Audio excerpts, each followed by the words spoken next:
Good afternoon, everybody. I'm Tavio Akimasco. This is the Implementation Science for Innovation and Discovery series.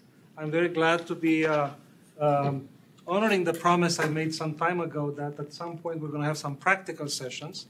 And this has been in the preparation for a while, so we're very lucky to have today Professor Avdev from UW Milwaukee, who's going to do today hands-on, longer than usual implementation science series on the topic of design thinking.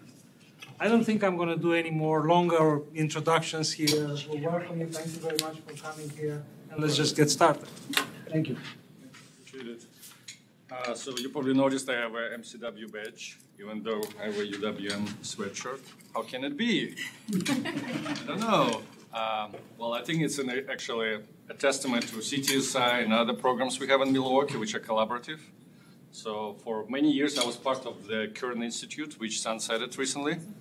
So we'll now see what will be the next chapter in our collaboration. But at UWM, I run Entrepreneurship Center, and I'm also tenured faculty in mechanical engineering. But I teach design, I teach human-centered design. So this is stuff I love doing. I used to work in an industry that used design, so I have kind of both perspectives, academic and also a real-world perspective. I was part of a medical supply startup in graduate school, so I have a little bit of entrepreneurial experience, but now I'm helping other innovators, entrepreneurs at UWM and MCW as well to launch the ideas. So today it's really, somebody said, should I be taking notes? The answer is no. You don't need to take notes. You can also leave at any point. I will not be offended. We're actually going to play. We're going to do some things and play around. And there will be some big ideas that will kind of emerge.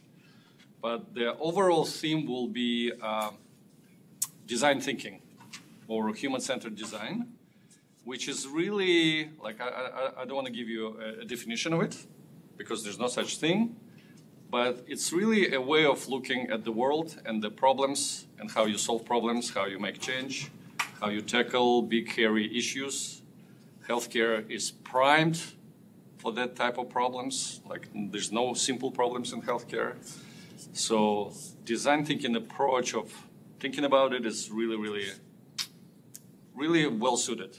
And it's very different from science thinking. It's very different from managing something. It's very different from business. It's really a unique kind of way of doing things. All right, so with that being said, raise your hand if you think you are creative. Any creatives? All right, we have one creative. All right. Depends who you ask. All right. So we're going to play with an idea. So for this first kind of game that we'll play, you don't need a partner, but pick someone at your table that you can look at, all right? Like, and you can see their face. My imaginary friend. You will also need, you see there's like a piece of paper with circles and a pen. Flip that sheet, so use the white side of it, okay? And grab a pen, pick the person you can look at with your pen, okay? All right, so this kind of quick game activity will be about stretching your creative muscles, all right? So you'll find out that you're actually super creative. And this activity is called Blind Picasso, okay, Blind Picasso. So you'll have 1 minute to draw a portrait of a person you picked without looking at your paper. You can take a pen out of, but you cannot look at what you're drawing. Oh, you got it. Okay, got it? 60 seconds, go. 60 seconds. This is not going to Don't take it personally, okay? Yeah, please.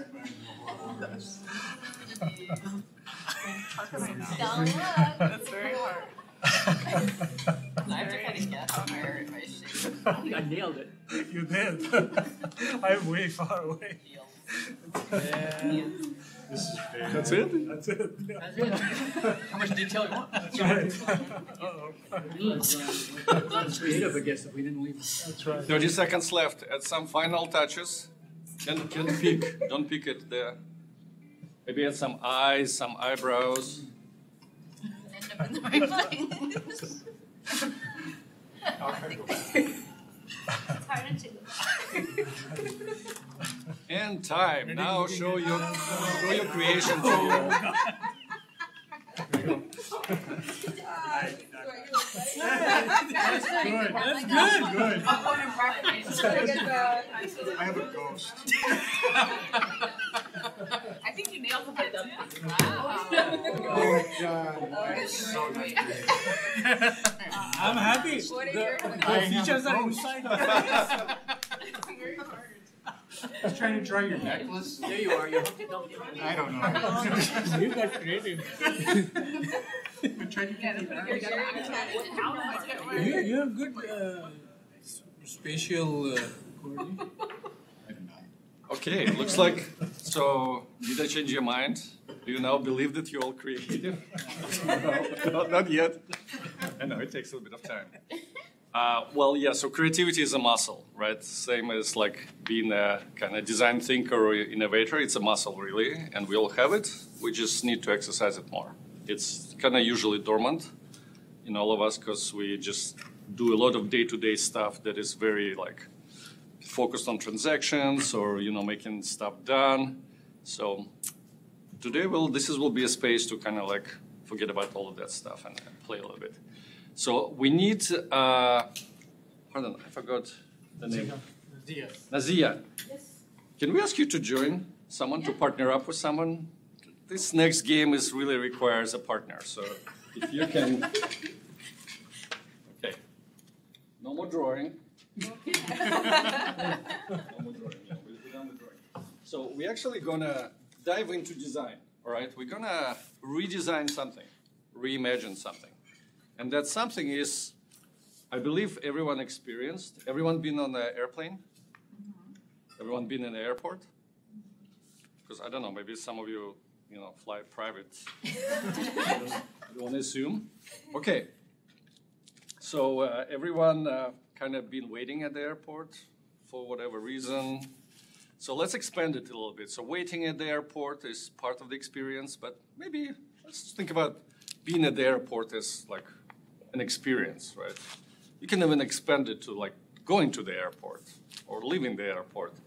And you can picture your children maybe with you. Or that's immediately like, it stresses you out. Right.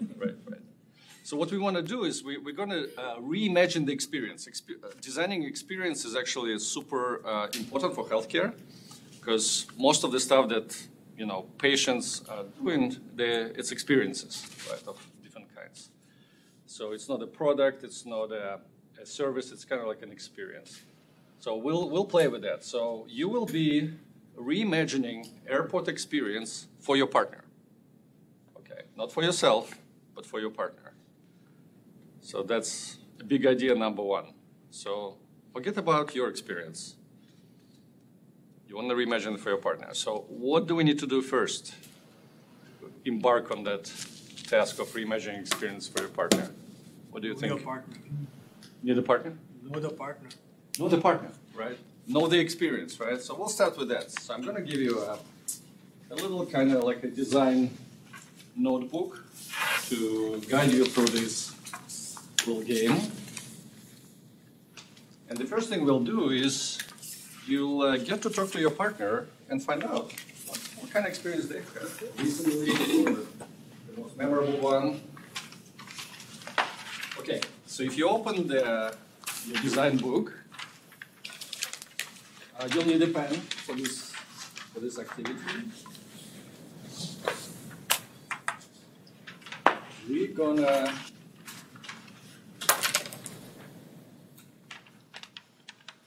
gonna ask about recent travel or something that really went, maybe it's not recent, maybe it was a couple of years ago, but that's something that really went super bad. So I'll give you 5 minutes each, so it's like 10 minutes total, Well, let's actually make it 4 minutes, so 8 minutes total. When you get to interview your partner, and here's a couple of suggestions. An interview is a big word. Just mostly like ask them about the experience. So be human. I mean, we're all humans, right? But kind of like take off your maybe a working hat and just put on, like, imagine you're, I don't know, at the restaurant, like at the end of the long conference and you're just hanging out. So 6 stories, ask about feelings, and ask a lot of whys. When they tell you something, like try to dig deeper, like, oh, why was that this or the other, okay? A good interview is when you walk away with a juicy story. If you can get a juicy story, maybe jot some notes, interview notes, then it's success. So decide who's going to be first interviewer, interviewee in your pair. You'll switch. You're supposed to pick up. Okay, 4 minutes, go. First interview.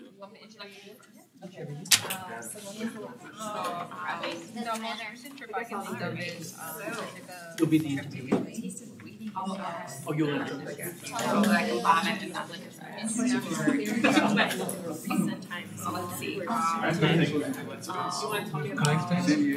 Yes.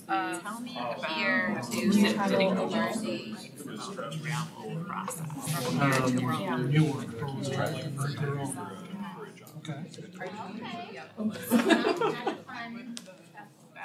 I know The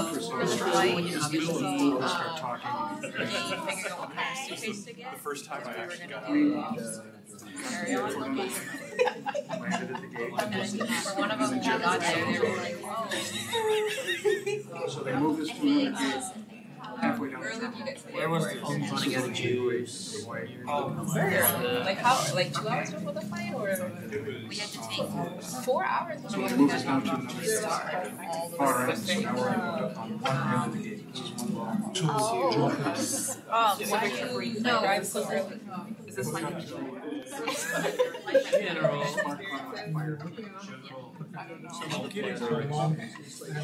There's a difference between artificial airport and your airport.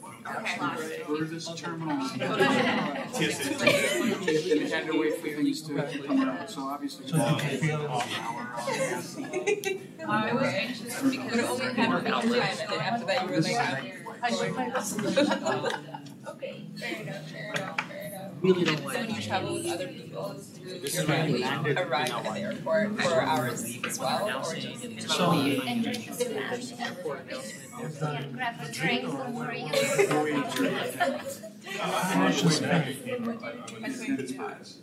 during those 4 hours? Okay. everybody gets up to portal at once. Immediately check in. I don't think anyone's gonna top this story. So are you at the gate, like, at the main airport, or So the connecting time was very short. Oh no, like the general. You were able to close the flight and then there was very little space.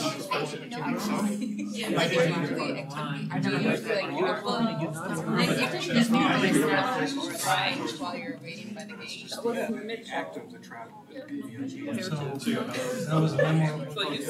bad about this. So One more minute. What did you learn about The parking's closed. First person, 1 more minute. So every time I Too many go people. on we entered the Too far to go to each of the gates. How that you would Small gates. Yeah, that's like the worst thing I've No. So I think I have to take it. This only as experience can be good. There's no point of reading anything. No, it's all for the bring it back.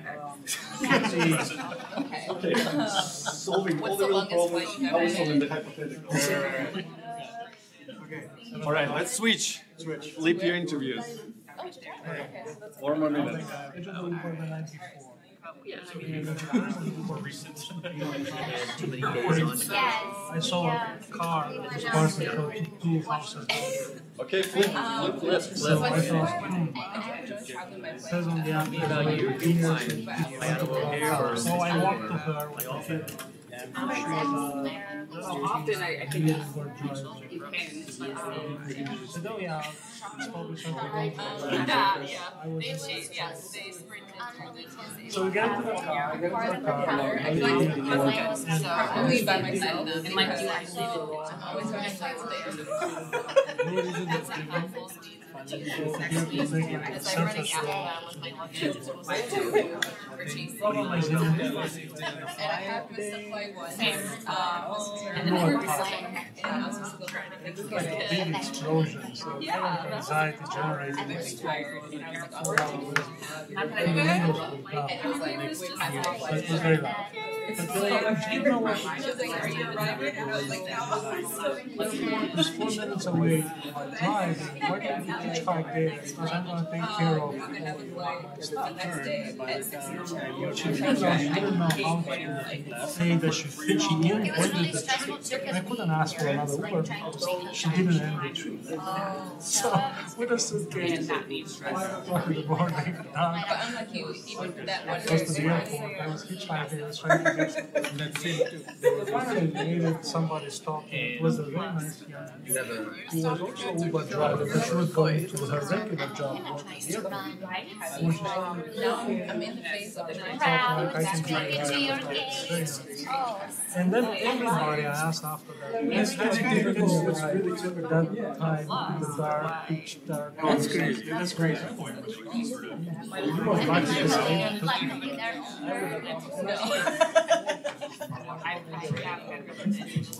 What did I learn? That you have to kind of know the system Nothing stresses. for both the drivers. So what stresses you out in an airport? And myself, because not knowing that she had to finish the end of the trip, I should have. It happened like 2 years ago. I had the same wording. Before I had Somebody hit from behind the Uber driver in Penguin. that was like the closest one She to us stopped on the being right, attacked. she pulled right away. Minutes later, another Uber driver came. But she didn't know what to do. So to me, it's like, oh, I was coming back home. I had to be at work the same day. Sounds like the same. And if I miss that way, But when he does it, that might be a problem. you were asking other drivers. I mean, they have that, you know, you can. So if that chick is Always been running through the airport. I only had one time. the only way I would have I mean, if it's like my car that passed by about 2 weeks ago. This lady was also nice and she was a Uber driver. So I guess in a way she had more compassion because she knew the situation. She knew exactly. She told me, oh, your previous driver. so I guess we ended up I mean, she went to the wrong country. She did not things to follow. get like what I need. Then she did the wrong you thing. know, like I would rather Then fly when she had late to than build the tires. plane and have to Pretty good that you got there. I know, right? Really, I So, remember holding my clothes. So they enough time. Clothes like skincare.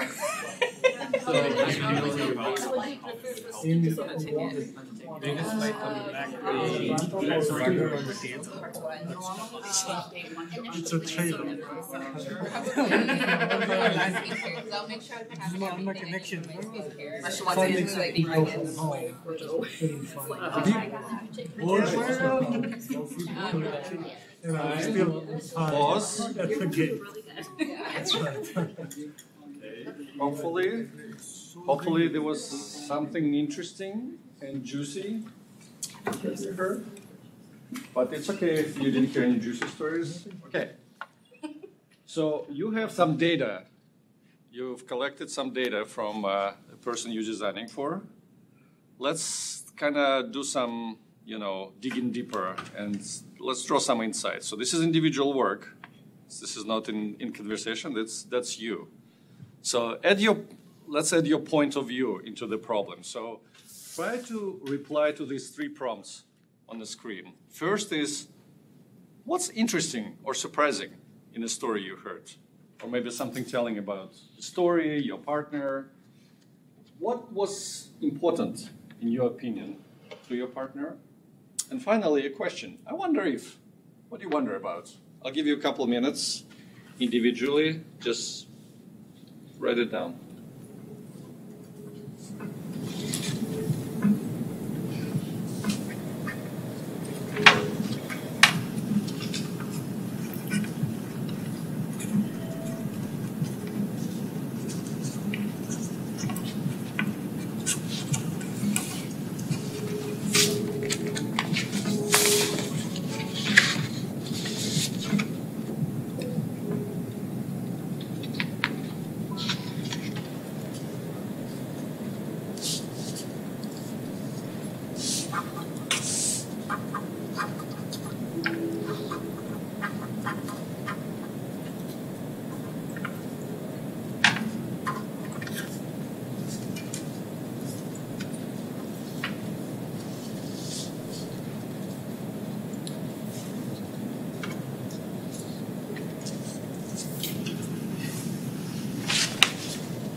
Okay, so designers always have to deal with this ambiguity of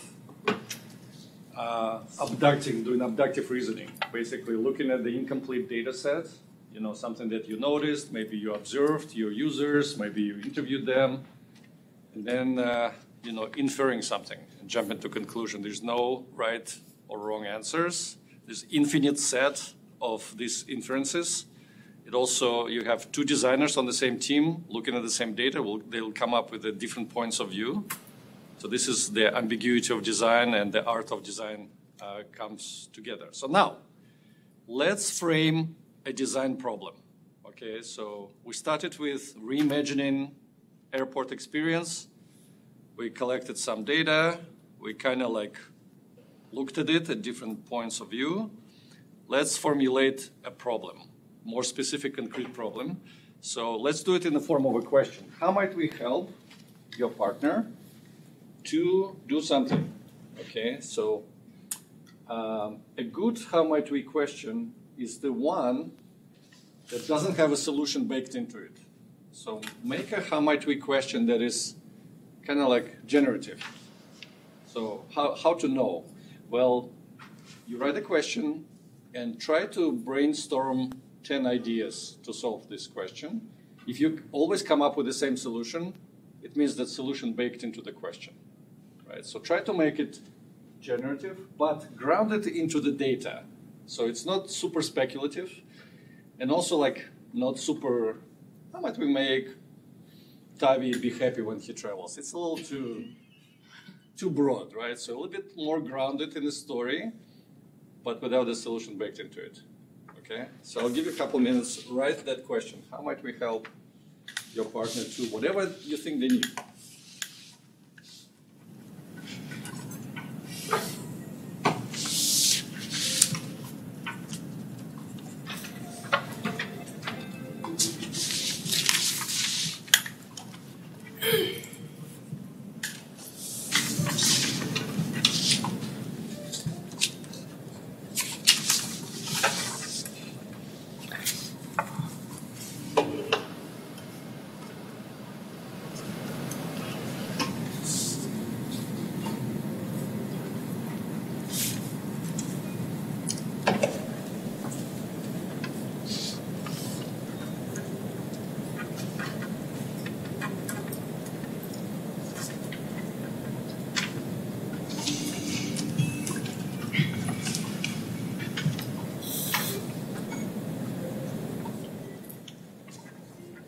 Everyone set?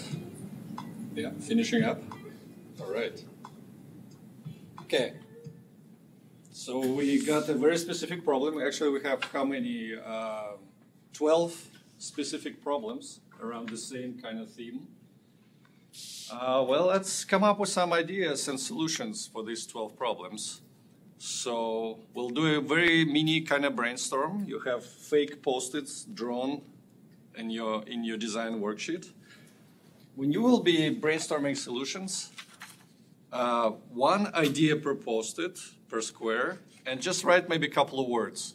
Like don't write the whole description, just sort of headline the ideas, and try to come up with 9 ideas. But you're not going to be alone. So move across the tables and find the partner who will be your brainstorm partner. So just find someone who is not your interviewee, be your brainstorm partner, and you'll have, about 8 minutes total to brainstorm your sales. You do one, how might we? And then I'll tell you switch, and you'll do another one. Okay? So find a different partner. Go. Jumped ahead.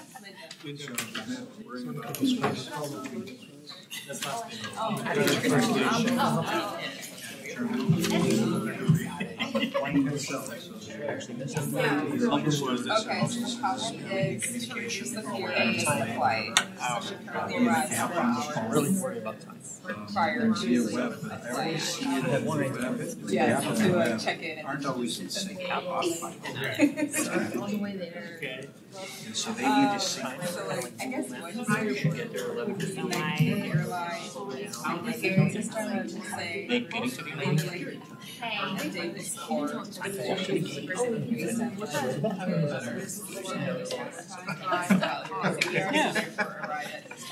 Right. You can also use, there's actually a website called Flight. It gives you those In Norway, finding out. I know that She's very nice. I don't know if that's theoretically possible. So if your flight boards usually flies late or on time, your flight boards all of that jazz. an hour, you get on that line. If you're going more than an hour, you get on that line. But is that encourage people to get You have a ticket. You have a ticket with a time on it. For me, it's like Then why would somebody come 1 hour? Right. Well, right. True. Good point. No, I like that. It's too much information. Hopefully it's something like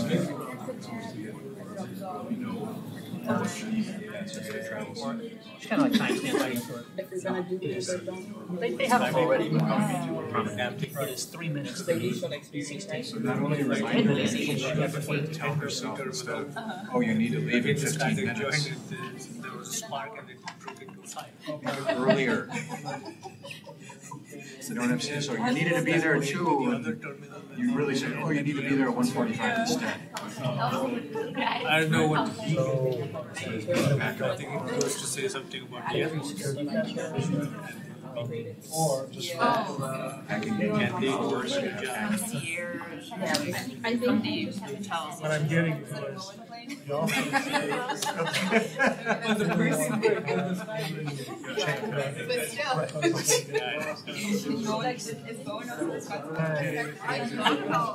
and if you are heavy or you have 4 wheels, then you're not going to be able to run that quickly to the gig. So 4-wheel carry on. kind of like his Light, as opposed to duffel bag, it's longer. perhaps, I don't know, like maybe break in a flight, like on the board, kind of. Because books are bulky. I think this was going to came up with like the most extreme example of this. Alright, flip, which I think is completely Same pair, just different. So we switched. No, we did them both kind of at the same time. That's in your brainstorming. Priority check. Yeah, I guess. So, I think Something like that. things there, right? Yeah. 1, 2, 3, 4. Unlike the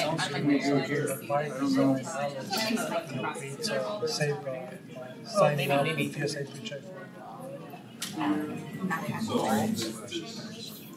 Okay, clear. I mean, really, basically, what you do,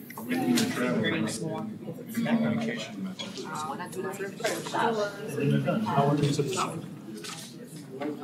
Did you do hers and did she do yours? Yeah, we did the same thing. And you're like, oh no, you were supposed to do one at a time.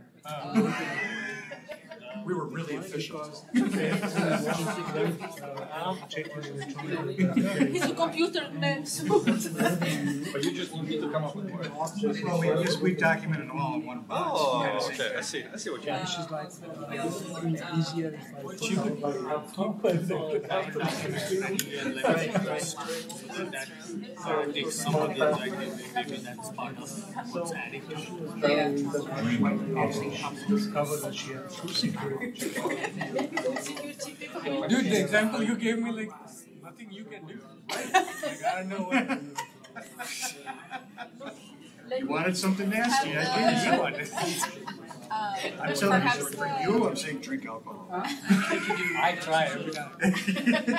just to make sure connecting flights are right. Well, starting out with Anything else that you're not doing. Well, I like working like the communication of your pipette calibrated so that it's Doing it ahead of time. Oh, yeah. Right. So you know this also Yeah. intervals and that sort of stuff. Yeah. Right? So this is more of a So maybe like industry to be. yeah, so maybe like a later. It's more altruistic, like color based. So like if the thing is not going to work, Check as like much try to luggage put as it possible, work in, as it's opposed to working, so hanging, that by pulling it through the airport. And that's shared with the passengers. I mean, yeah, you can see it. Like, if you're about to walk on it, it's red. You're like, ah, this is not going to work. We did more of a feature. So more accountability. Yeah, I mean, Water like, fountains like that display. And again, the carry on. If you don't have any carry on, you have to check it At the out. very end, like you could see everyone. sometimes the problems, you know, Service like carry. Check everything. vendor here. Worse or something. Really,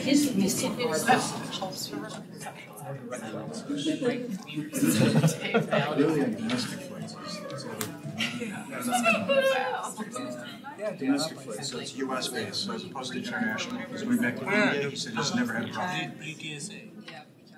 But domestically, you're always connecting somewhere. All of a sudden start telling you these things. Like maybe it's like, oh, your gate is departing. As if you're just missing the flight. Yeah. Is she missed it? Yeah, she missed a flight once. That's kind of what I'm saying here with the terminal. Which I was like, that's a good method. I was like, I've missed a couple of flights and I don't plan to change my Delta, all ways. the airlines have apps these days, you know. Maybe sick. Traffic. All right, 20 seconds. 20 seconds. But how, yeah, but that way the information comes to you. She can check on traffic, right? It's like some pops. Right. And check boarding process in advance, so you know you. I'm gonna work with you. So I asked the conference in Hawaii. All right. Go back to your initial station. Go back with your ideas.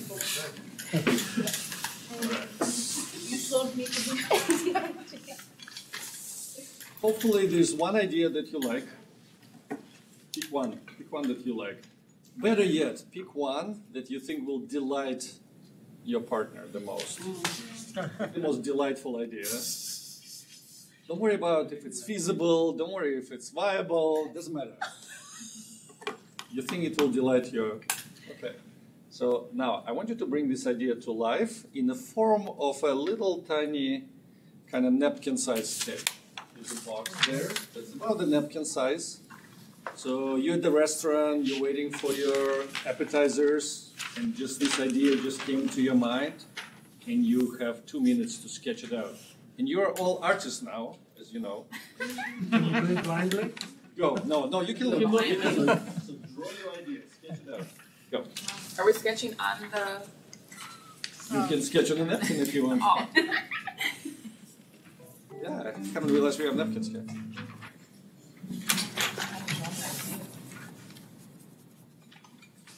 This is about the quality we're looking for here on the screen, so don't put too much pressure on yourself.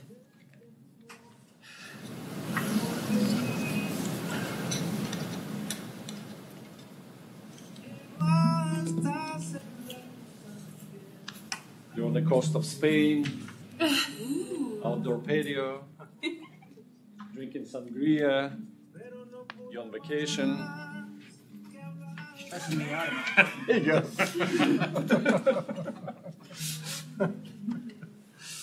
Get an email from your boss. You're thinking to yourself, why do I have an iPhone watch? Why? I forget bullets in my luggage.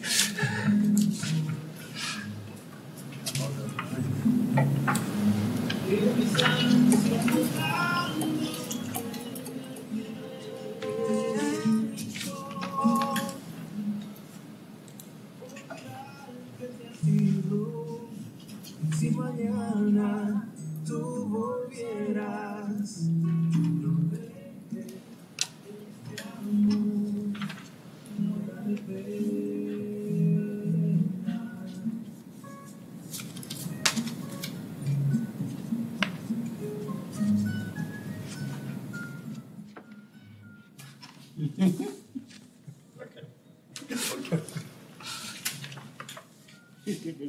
Okay, 30 seconds, 30 seconds.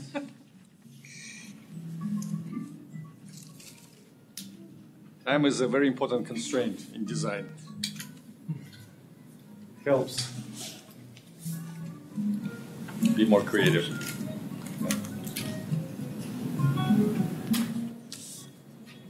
We weren't done yesterday.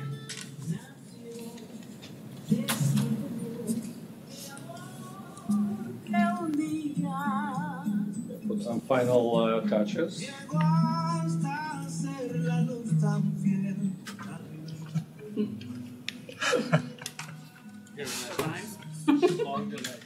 Now, feel free to invite your partner into your idea. And also share the problem that you identified. There.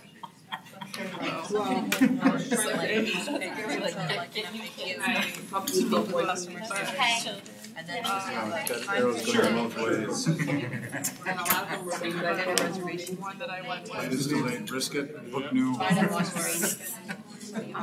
Well, because your problem was so great, you can't do anything with it, right? So it's you're going to change the aviation industry. Oh, cool.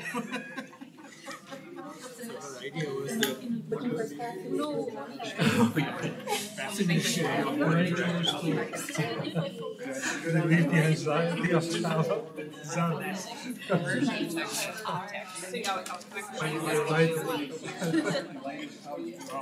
Yeah, we're going to get delayed or some defense already to do this. You combine the bad experiences into one, right? those feel all one. The there and the back.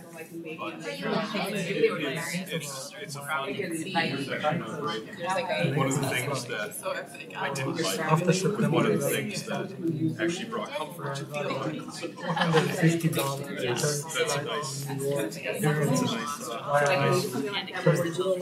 It was a 45 minutes. So from you, I heard A lot of experts. Testing feedback or testing? I didn't know there's a Yeah, right. You can only come up with 45 minutes. place to grab Oh, it's going to make it. Make it a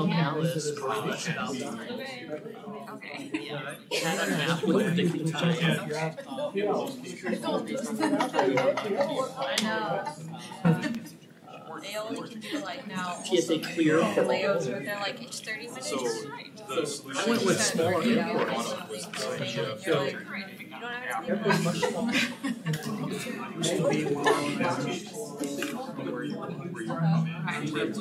So depending on where you fly. And having the I know one resources. time I did, I TSA she goes, oh, she was like, I see that you're actually Might not be at that This thing would what works.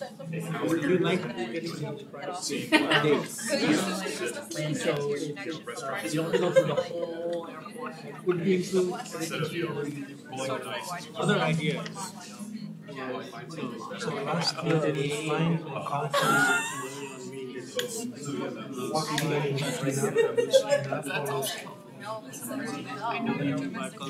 I think Next so. time was 50 minutes. That makes sense. Almost like this. What's the usual? I think we should try Well, yeah, that's what I meant. Not economical to the airport. We didn't have any checking luggage and all conference. So we used down imminently. And But that could be tied to So yeah, the app, the app is a drawing. now it's not just me deciding in this case. Yeah, the whole thing and everything. That's the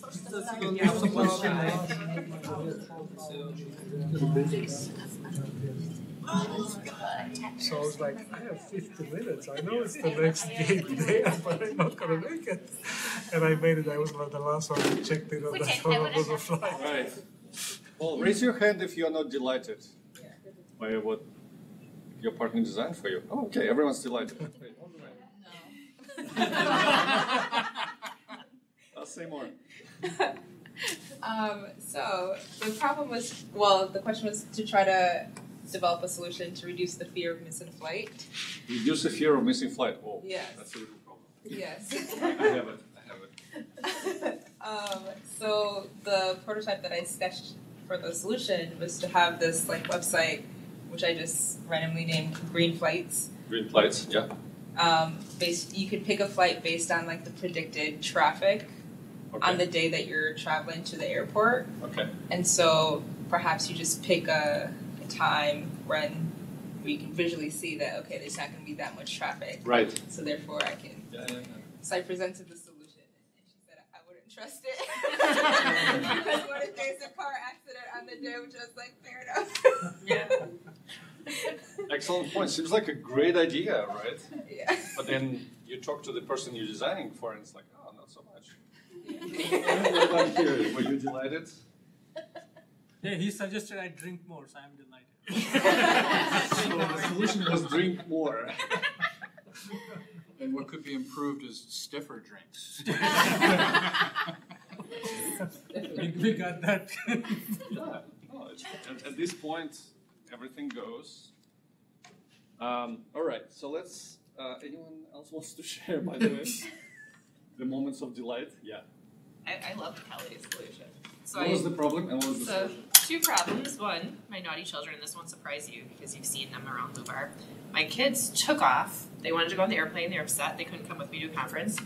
So my toddlers ran full speed through the TSA line and ran into the terminal.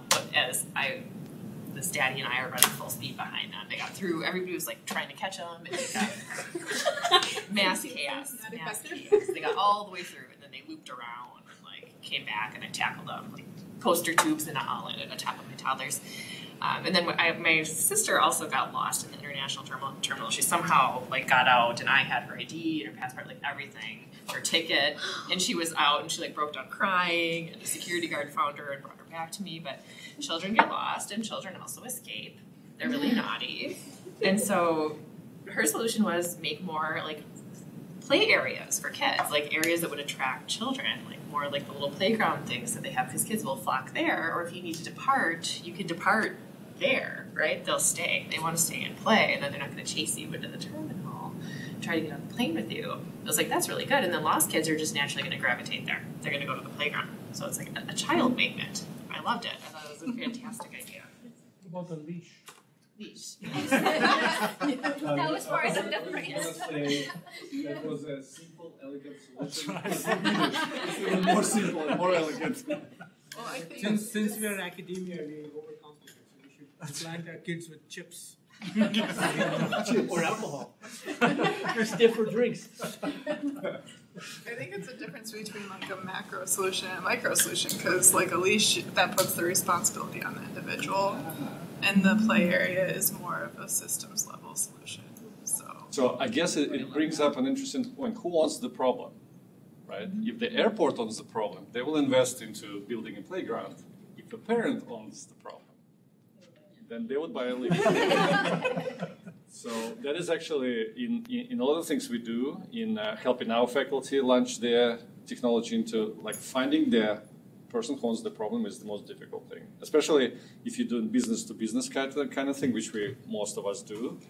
Who in a hospital really will lose the job if this problem is not solved, right? Like the responsibility is diffused in most organizations. So like bringing new technology in is super hard because of that. There's no like one person, as opposed to consumers. Like, yeah, I have a pain. I'm gonna go and buy something on Amazon right now because I own the problem.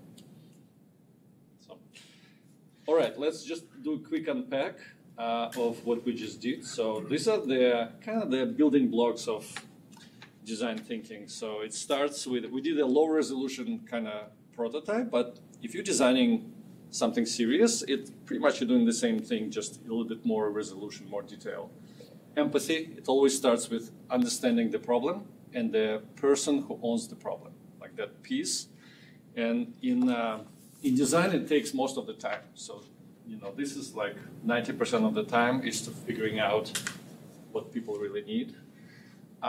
Then defining the problem is also perhaps the most difficult part, because it's abductive reasoning. It's something we don't do all the time. it also depends a lot on who's on the design team. So everyone have different points of view. And to make this actually more robust, the best way is not to design for someone. So we are the designers, you are the people we're designing for.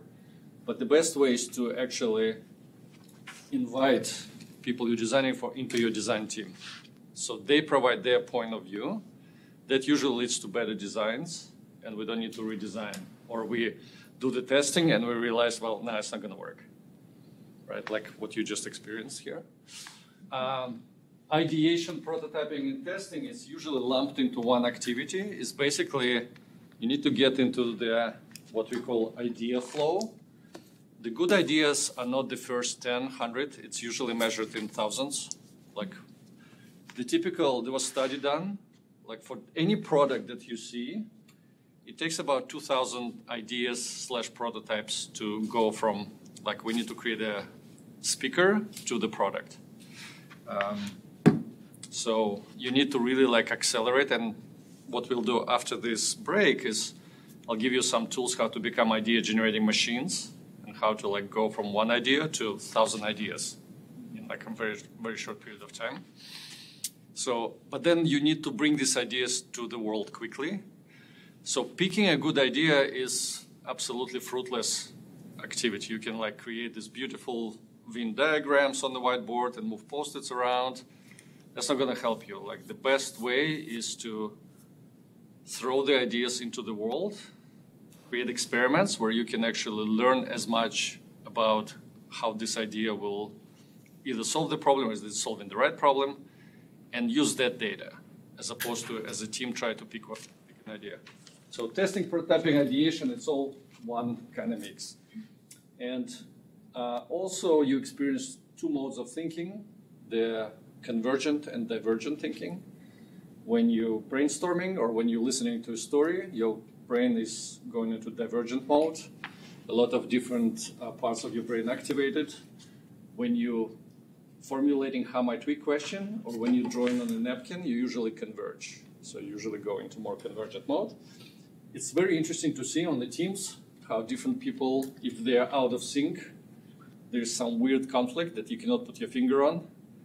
And typically, if teams understand this language, you can say like, okay, let's converge, or like, okay, let's flare out. It's kind of helpful, especially with students. So flaring or focusing. And also you experienced problem space and solution space.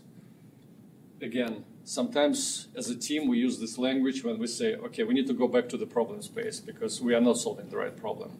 So stop brainstorming, let's go back to interviewing more people, do more customer discovery or whatever. Or when we say like, okay, looks like we converged on a good problem, let's go into the solution space and let's unleash it. So in reality, of course, design kind of looks like this. And also what's interesting about our brains is we do all of those things at the same time. We're brainstorming and flaring and converging and diverging all at the same time. It's super weird, but sometimes it's nice to sort of like do self-check. It helps you get more efficient. So this was a taste of design thinking. You are now all designers. Here's the certificate. Any comments or observations? How do you feel? What do you notice?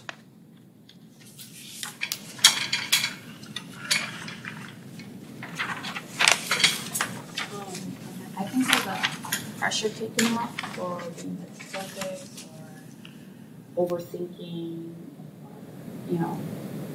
being so serious about it.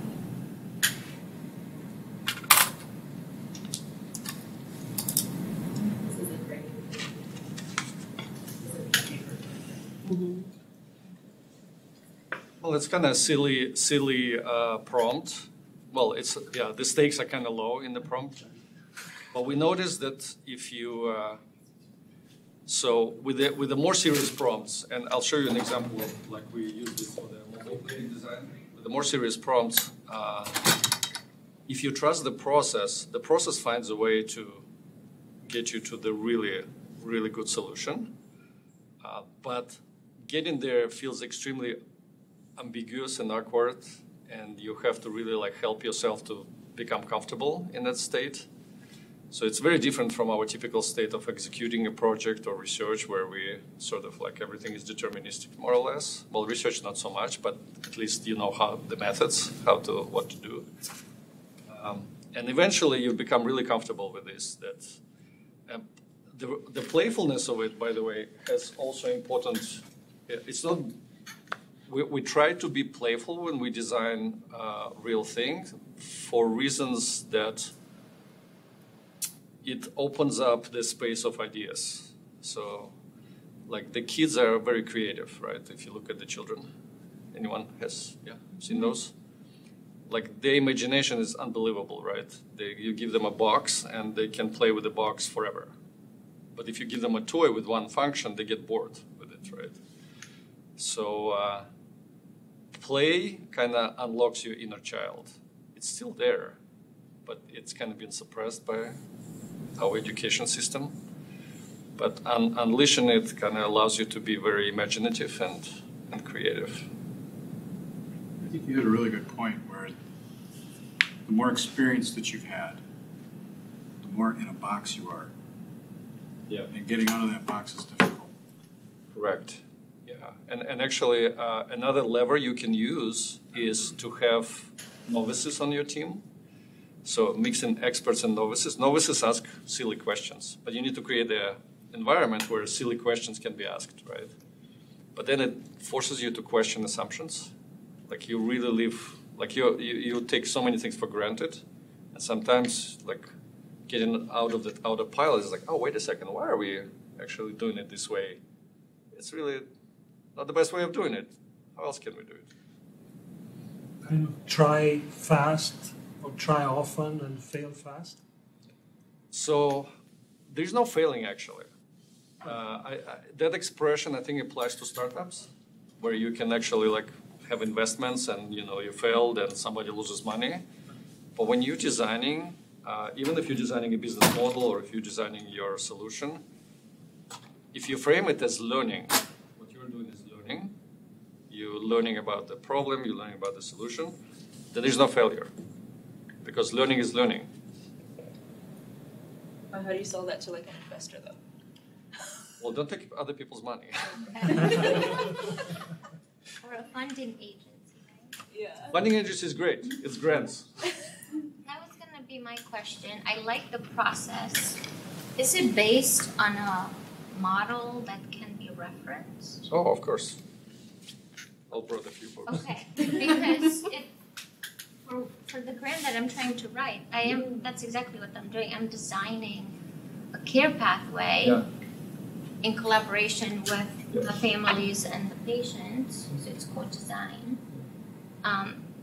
And the process is very much similar, but of course, grant funding agencies wanted to see that it's based on some model that has been, published and tested, and so I'm assuming there's you have references. We can get offline and I can share with you. But basically, so the academic research around it is kind of centered at Stanford Institute for Design. It's called D-School. They produce a lot of publications and research about it. They even have design research journal that do a lot of studies.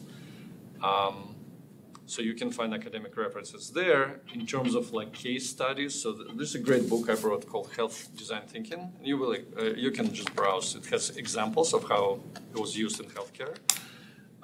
There's a company called IDEO. So, they're basically like the design firm that consults with healthcare systems and others.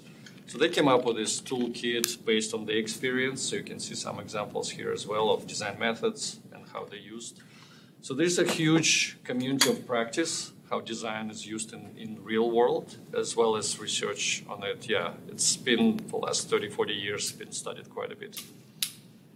So there's a scientific backing and, studies on divergent, convergent thinking, things like that. Yet it's really hard to get to this sort of like a state where, you go from a couple of okay ideas to a lot of really good ideas. So, How do you know if the idea is okay, good, or you should try it? You should try it. So the proof is in the pudding. Yeah, you will never know if idea is good unless you try it. What if you don't have the resources to try all your ideas? How do you know which ones? So yeah, so there is. I will challenge you on that. So there are there are ways how you can try ideas without trying ideas.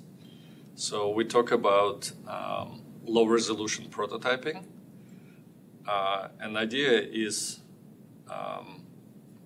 you basically, so the goal of prototyping or trying new idea is to learn as much as possible with the least resources.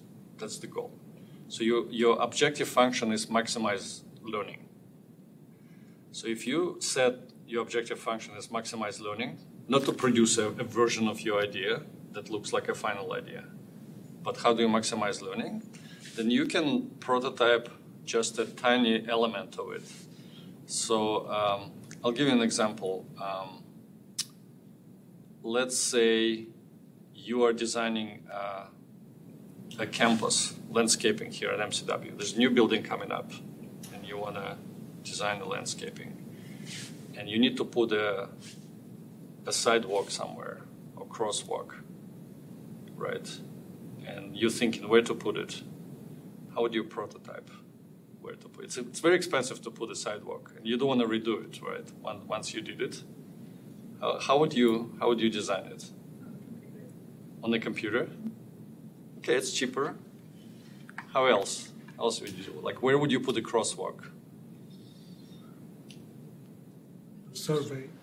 Going from parking lot to the new whatever research building next to MCW main building, like you want to create a path. How would you lay that path? So you can do it on a computer, relatively cheap.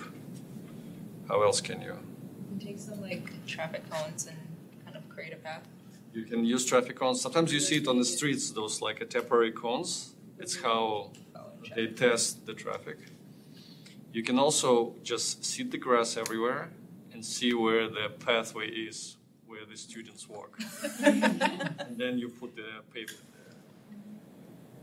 So it's an example how you can actually prototype something with few resources.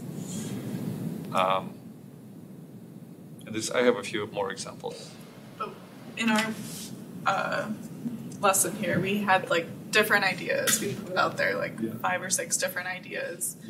They're all not related to one another necessarily as a solution to the same problem. How could you test all these different ideas? Well, there will be other constraints at play, right?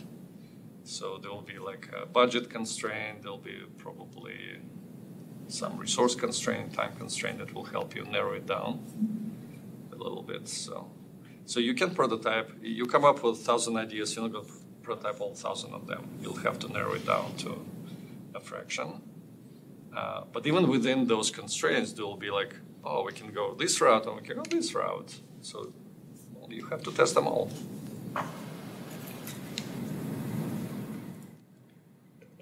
All right, let's take a 5-7 minute bio break, stretch. Come back. Yeah. Too much seating is bad. Interesting, it's one generalizing the problem. Just an exclusion. Having one, I think, in mind helps us start within one general. You also have resources on how to actually lead a small group just into going from ideas to there are like ways to get trained. It's almost like what we did in the exercise initially. So I can find something. I need to dig a little bit deeper to find that. Estimation. Is this something How do you you generally do? Like Yeah, I do that. I usually do like a year. Okay. So, like, if you need help, I can just talk to Well, me. I'm just thinking, part of this grant that I'm submitting is trying to design. So I wanted to make sure that NIH, that it's not only a really good idea, but that they're also. Yeah, you want to kind of And partner so with. part of that is free. Well, The sidewalk we one do was this on a really lot nice. of grants. Yeah. And we, I mean, Uh, our central a Liberty. sidewalk across the busiest street or look for a not Also, street. we I can see partner with both arguments of put it where there are cars so we don't get teacher hit. Stanford too. People walk. We do it all the time. Yeah, if you Do you know if there's like a certain fee? But behavior changes so much. it all depends. We go out and do it again. See that everybody, you can see where Just see everyone- what- We usually. Yeah. But then again, there's some behavior where we're walking there, 'cause okay, Like I'll tell you like roughly like for No. Because Like a I was full day I had design this spree. psychology book on behavior that had been couple being $1,000. so busy. 2 to But I 5. thought like a really good It's way like a longer project. You need like a series of workshops. get people? Might be like up to 20. Okay. So they're like the average Well, it person, depends, right, like, how they get a deep. soda from the gas station gets a medium. How large is too large? If you need help, let me know. I can help you like right now. It seems about right. Hey, do you have your And so they were like, contact info? they tried to do the tax law. If you want to be bothered in the future, Oh, if please not. bother me. Yeah, I don't carry cards. Or like they were trying to thinking small, but they were like, to make the people change. What we should do is adjust to them. So what they actually did was they put a higher tax on sugary drinks if it was over this size. So that caused all the companies to downsize all of their small, mediums, and larges. So their mediums got smaller. And then also the Think about it, companies man. were incentivized Yeah. to put in the sugar. I like to be bothered. So they went I think half of my work is People don't notice that they're being healthier because they're like, we're still ordering the medium. But like, Right. That's true.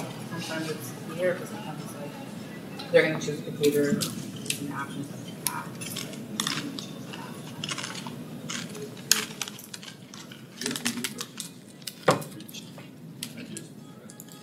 I'm thinking like if you're collaborating with a group, everyone has different ideas. Some people are really feel strongly about their idea. And if you're the leader, you have to decide which idea to try, and you want to have some sort of, I don't know, like system for deciding. So it's not like, oh, well, I just personally don't like the idea, you know, versus I think we don't want to try it because of this reason. Okay, so you can screen, so you can vote. So I know where it's coming. I mean, yeah, I think that they can be pretty decent. How are you? So you need to have some kind of sorting. Structure and yep, Right. constraint. I know mine was like super, but it was like, oh, wow. Blockchain in the electronic money. What do you think the same that might go into say? It's just, Usually, good ideas, everyone's wrong. It's just, first you're going against the stream. live somehow. You stand out, nobody else can do it in the first place. And then it's just a risk averse. Do a second first. Feasibility though, because like it's a lot of effort. Challenges So to the Iceberg, how to be, it's not going to be fast. I feel like you need to understand at least semi-strong feelings that it can work. Right now, it's going to be like 2 miles down the road. So, you know, Yeah, well, seeing if something sticks is also learning, right? And you need to understand like why these ideas like. overdo it, yeah, you're going to find it. Some areas Usually, all our actions are really actionable. drugs like. So I Just because something, Makes sense why you like that. then Like we so do many- something. What's your area, bro? I'm curious to see what this. So I'm kind of like newer to implementation science in general. I just a lot of yeah. So Generally, like, yeah, I see on the news, the person got the future work is, I guess that's what then the next somewhat day, of I said, maybe should I say, because if you practice it. So it's not just like we're trying things to see if it works. Like you know that it works. Now let's see. it's late now, right? I thought you guys were gonna close it the first thing. Right? Yeah. So it's not like the idea itself, is this gonna work? Right. This is, But I like the idea when you have to make Some one point, way. Grass and sequence. Yeah, we were talking about that, yeah. Oh, they're walking that way, that's where you put it, yeah. You're gonna have to see everybody walk in. but it's Like, what are you? Tell me You everything. remember? Yeah. Oh, what lab do you have? I Yeah, don't this know. is usually So to me, that creates another problem. How do you design a backup system? When everything goes like that, they're like, okay, this is our copy. Right. We're gonna be working This, offline on that, right? And it's what? It's So do you work at U of M as well? 2000. it's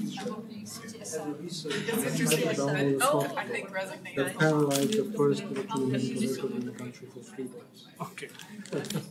They went back to charge for people. Like, Oh, okay. Based on that years one. later, we didn't learn that we have to have a system in place. System. Yes. Deep, deep problems. And we really need a bunch of people on the same wavelength to get something done. Yeah, I can see that. So last year, there was this. how do we department chair head? The Webstar, these were like 6 hospitals. And it's a phenomenal to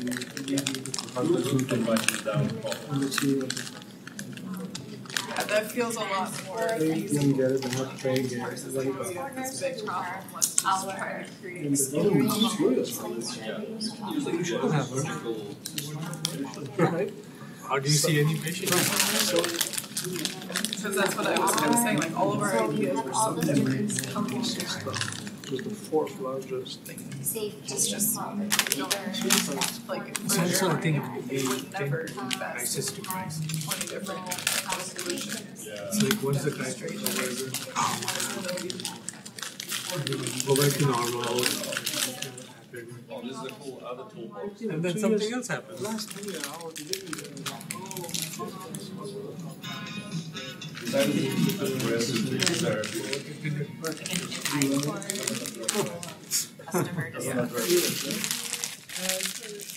Yeah, which is like where my mind goes.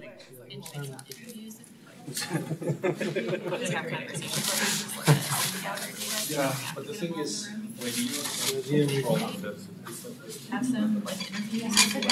That's what we're starting. you should not We're starting with the plans. tributes. Really limit Because all this TV stuff. You're right. understanding Like the it's way the our prototype block. Huh? But This I drops if you under I just don't fucking. Yeah. It's, not only most it's important, but ambiguity is it's not pleasant.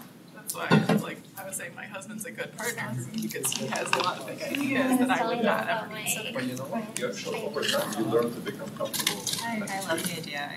I learned When my daughter had Kawasaki disease when at I 16, started as so an that's engineering very designer, rare to be I that was young also to very have Kawasaki.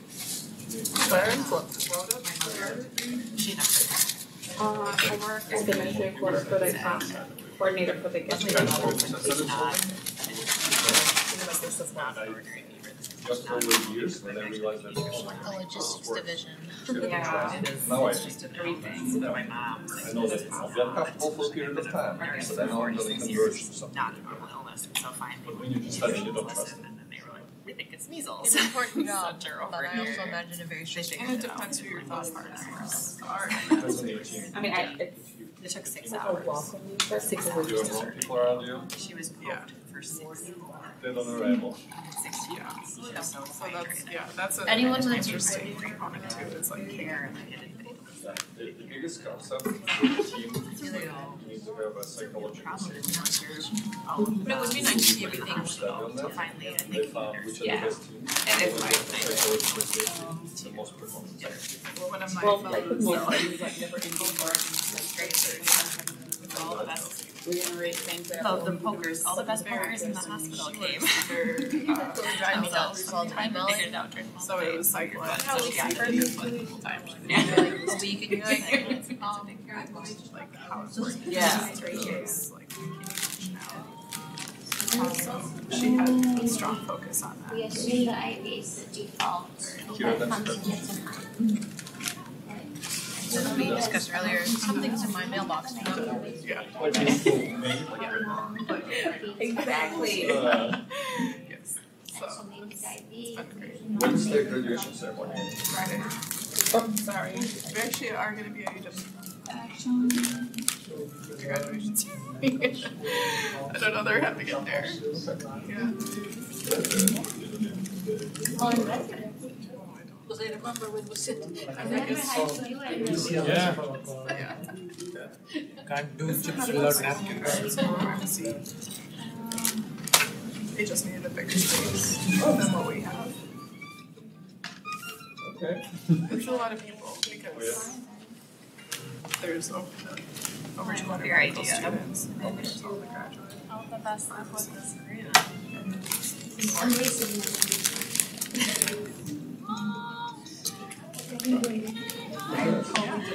Any ideas that could make The only good news is that it's not like confidential and it's not like serious, but like. Okay. We lost a couple. But whoever sticks around are the right people.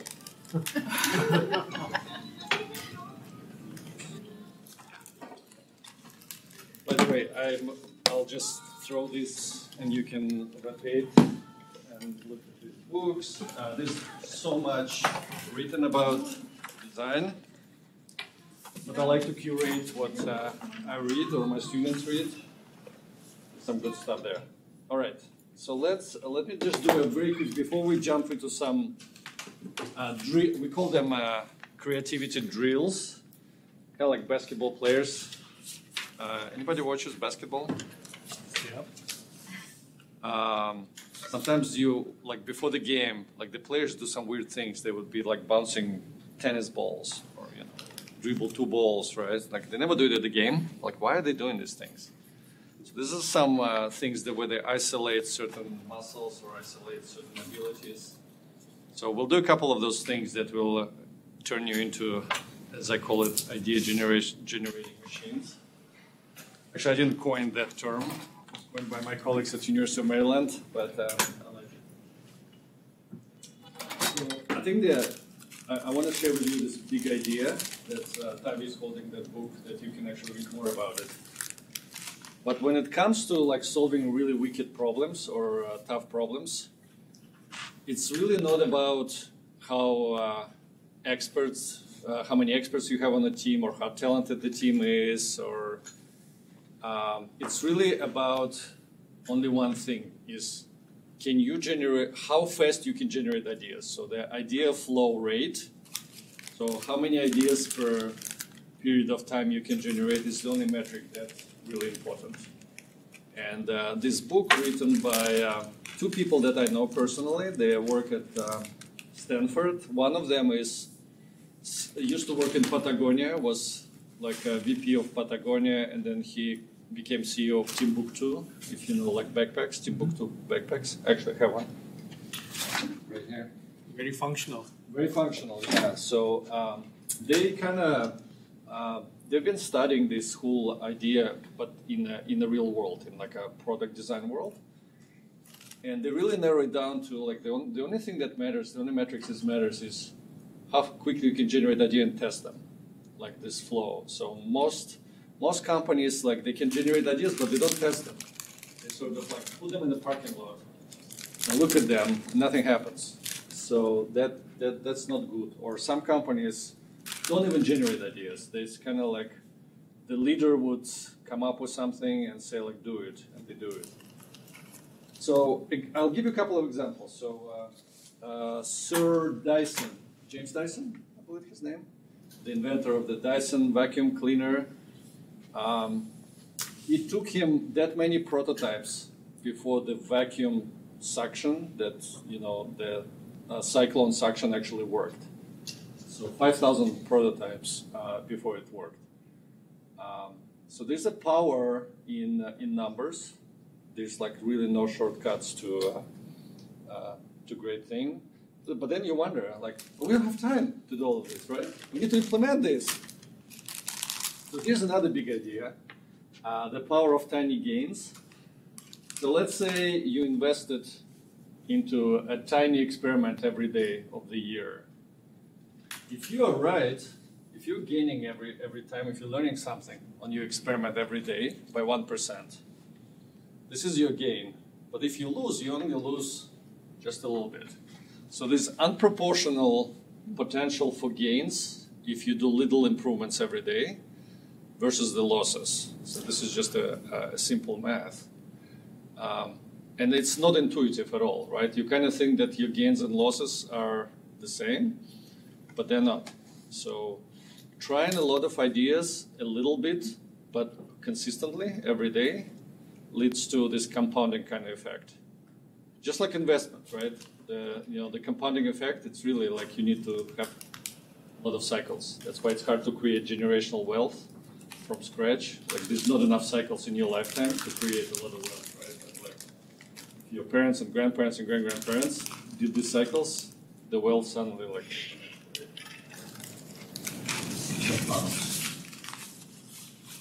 All right, so there's this also fascinating book that we recommend to all of our students. It's called The Design of Everyday Things. And it's kind of like a Bible of consumer design products. And it was written by this guy who's a professor of neuroscience and used to be VP at Apple, Don Norman. And he coined this coined this phrase called Norman doors, or Norman door. So Norman door is the door when you approach it, you don't know whether it's pull or push. Okay, that's just like the metaphor. Like that door, for example, or that door, you know. And you even know where to push, right? Because it has a bar and it's on certain side. But I'm sure you've seen doors where there's like a handle and you have no idea what to do with it, right? So he wrote this fascinating book that coined the principles of design. And one of the things about good design is that it has to be discoverable. You don't need a manual to understand how the thing works, right? It has to be discoverable. You have to kind of like walk up to this thing and know that, oh, I'll just press this button and something will happen. And the funny is, he uses an example of a bad design, this trackpad that you don't know, like 2 fingers, 3 fingers, what are the some things you can do? It's not discoverable, right? He was VP at Apple. That's the best part. It's like, okay. I think it speaks to the point how to implement your idea. Even if you're a VP at Apple and you wrote a book on good design, you still produce bad designs. Mm-hmm. Another thing is good design has to have feedback. If you do something, it tells you that something happened.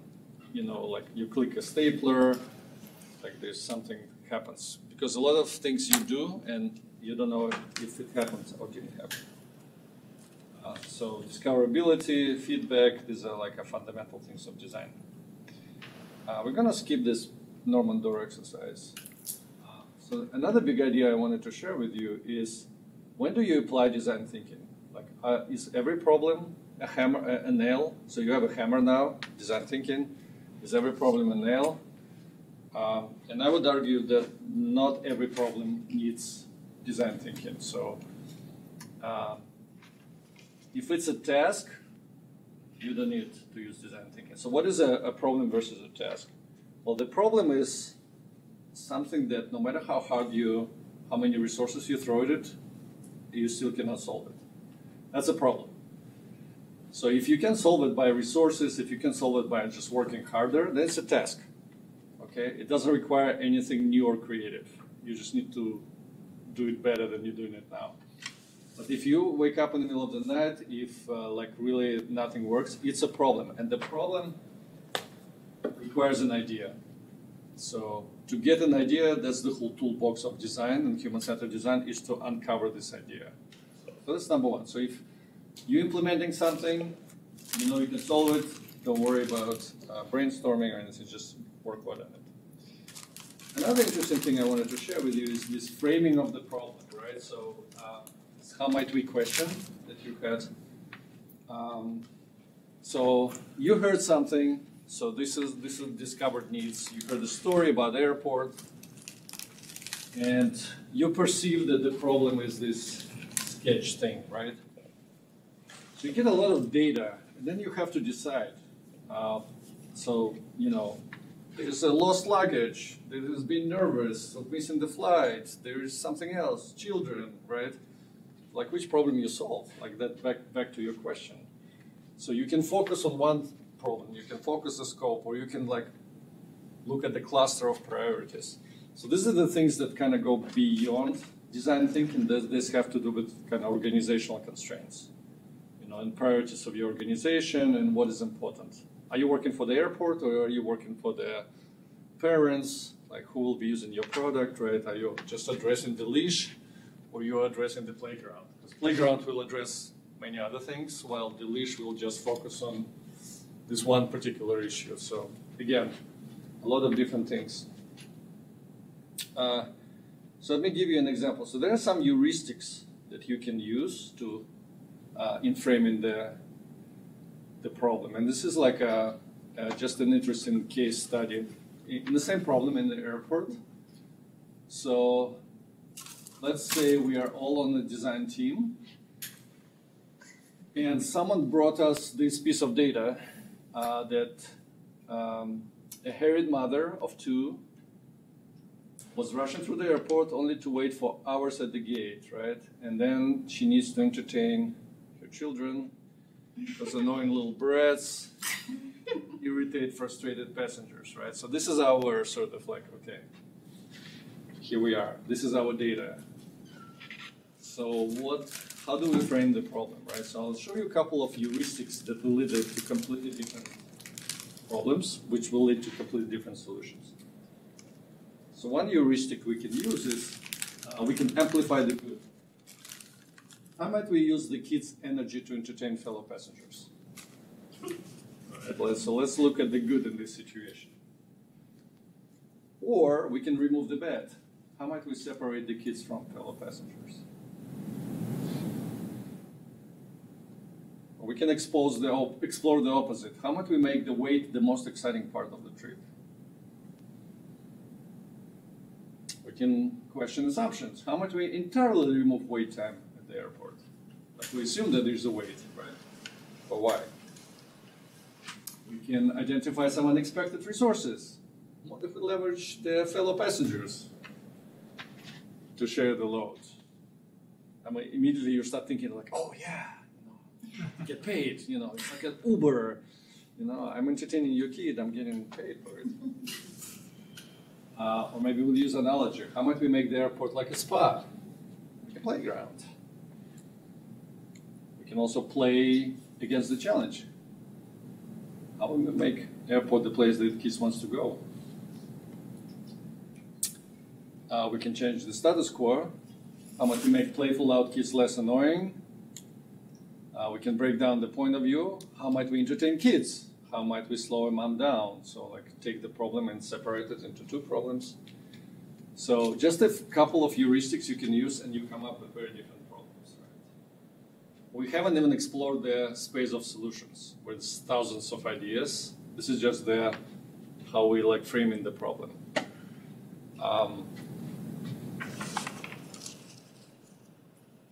So again, what makes a good how might we question? What would make a good problem framing?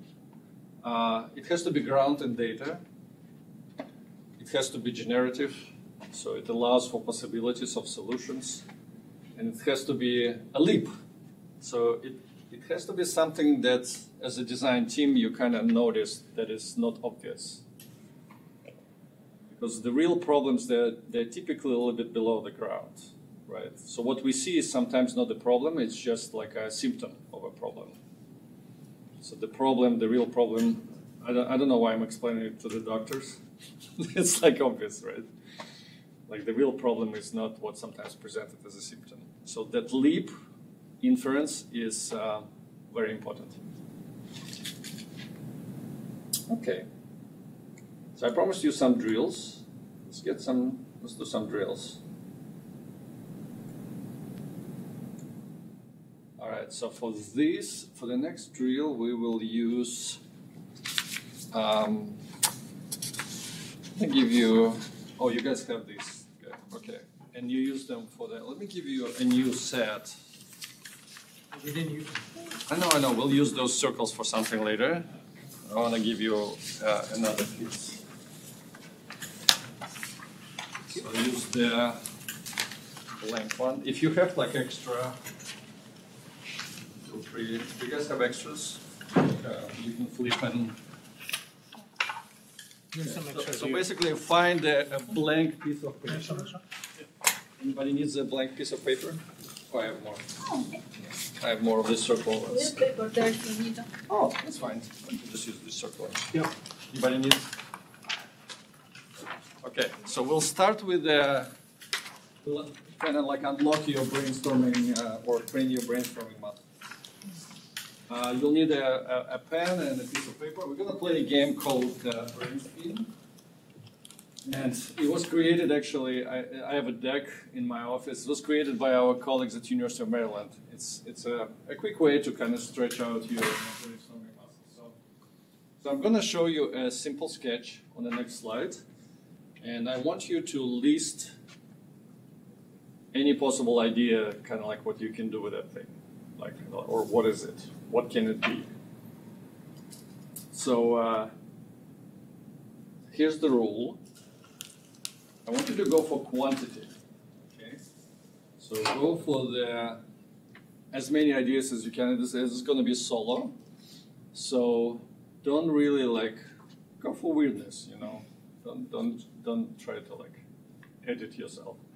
And when you write your ideas, kind of as a list, maybe put the numbers so it's easier to know how many ideas you came up with. Okay, how much time did we say we have? 30 seconds. Perfect. All right, let me set my stopwatch for 30 seconds. So I'm going to show you an image, and you try to come up with ideas for what can it be. What we can do with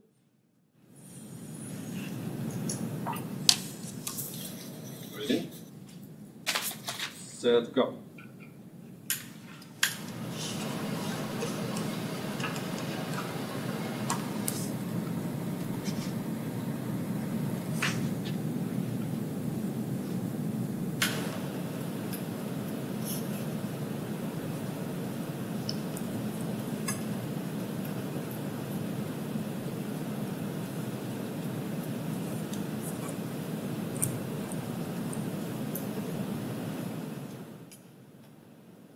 And stop. Okay, at your table, share your ideas and cross out the ones that you have in common and only leave the original ideas. Okay, share out. Goals of like what that could be, right? Or what you could do with that idea. Or what you could do with it. Or even. So did you get doors? Yeah. It's a door. Nice, okay. That's interesting. you said windows, but not Windows quite. too. Yeah. They put also sliding That's doors. it, that's what I But also maybe like Could be window or door. Cross out the same. For some reason. You have similar, cross them out. Legos, bricks. I have blinds. I have windows too. And then tally out how many unique ideas you have per table. The table. How many unique ideas you have? I might be hungry. I had the roof. Did you? Oh. Yeah, I don't do that. Chocolate, I like that. divided. I'm gonna put chocolate for All right, how many ideas you guys have at the table? Total, yeah. What else did you have? Box. Tally up unique ideas. 5? hard drives. Hard drives. Okay, how many unique ideas you have at that table? Uniques? Common, you mean? No, unique. After you Total, struck total, out the total common. number of unique ideas. Amongst us all, or just? Yeah. Oh. How many did you have? 11. Got 7 good, I think. 6. 6, 11. You're the smallest team, so it's kind of proportional. So for me it's 0. We have exactly the same idea. So Yeah, cancelled out. That's okay. No, after cancelling that out, we've still got. yeah, she still have That's 5. 5 Yeah. even. All right, so get your pens ready. I have 7 that are not comps. So. Get your pens ready. I'll give you another 30 seconds. And this is why this game is called brain spin. Okay, so 30 seconds. Go. And we can't repeat? Can use chocolate. Well, that makes it hard because it's for other people's lunch. That's right.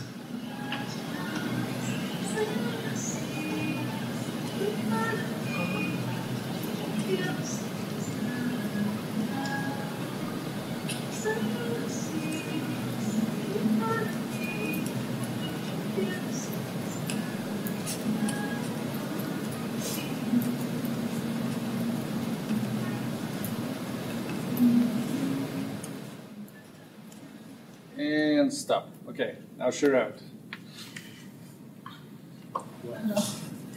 Table. Brownie Quadro. House. It's like definitely a thing. Okay. From my first one. Nothing. Worksheet also. Photo film. Nothing in common. Good. That's total how many ideas? 1, 2,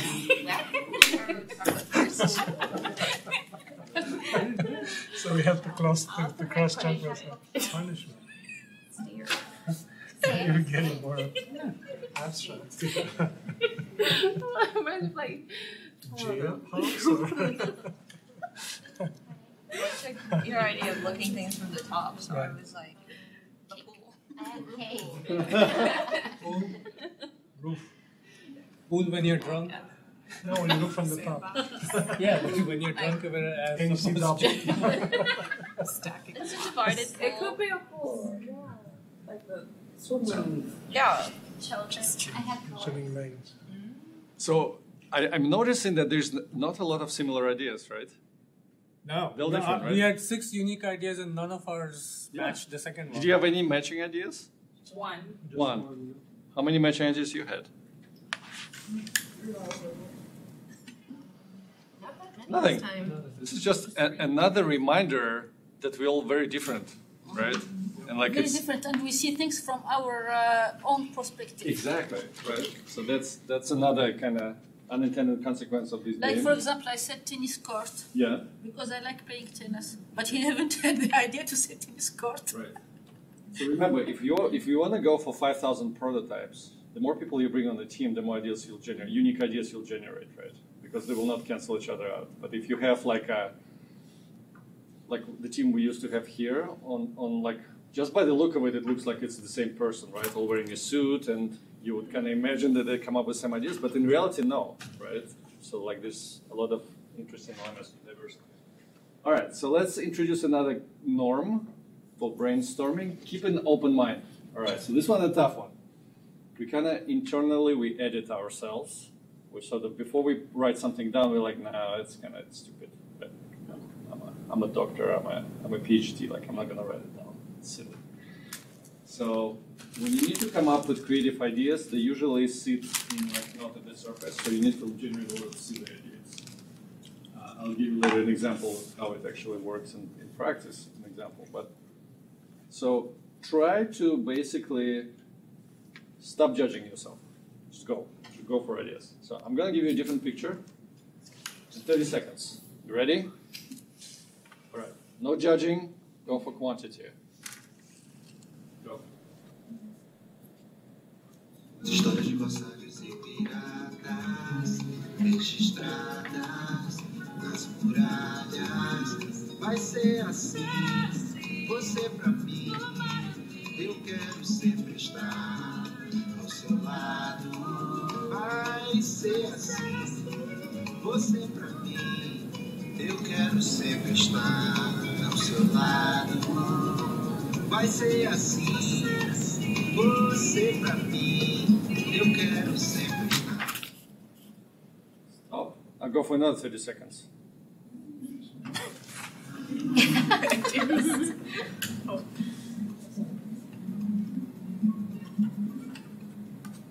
Carregando mar, me levou.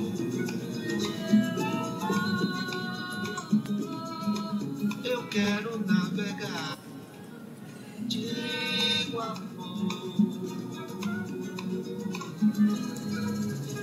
em Cartagena no mar.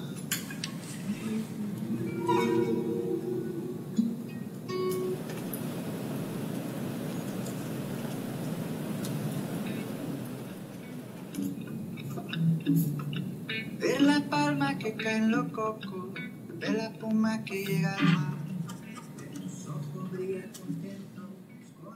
And time. All right, share up. See what you come up with.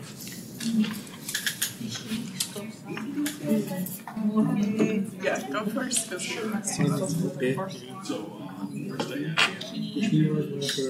The first one. It's like a ladder.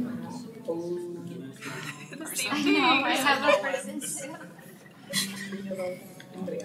There's a bubble. Stop sign, Morocco. Bubbles. What is A stick figure. Sure, lever. You know, like it.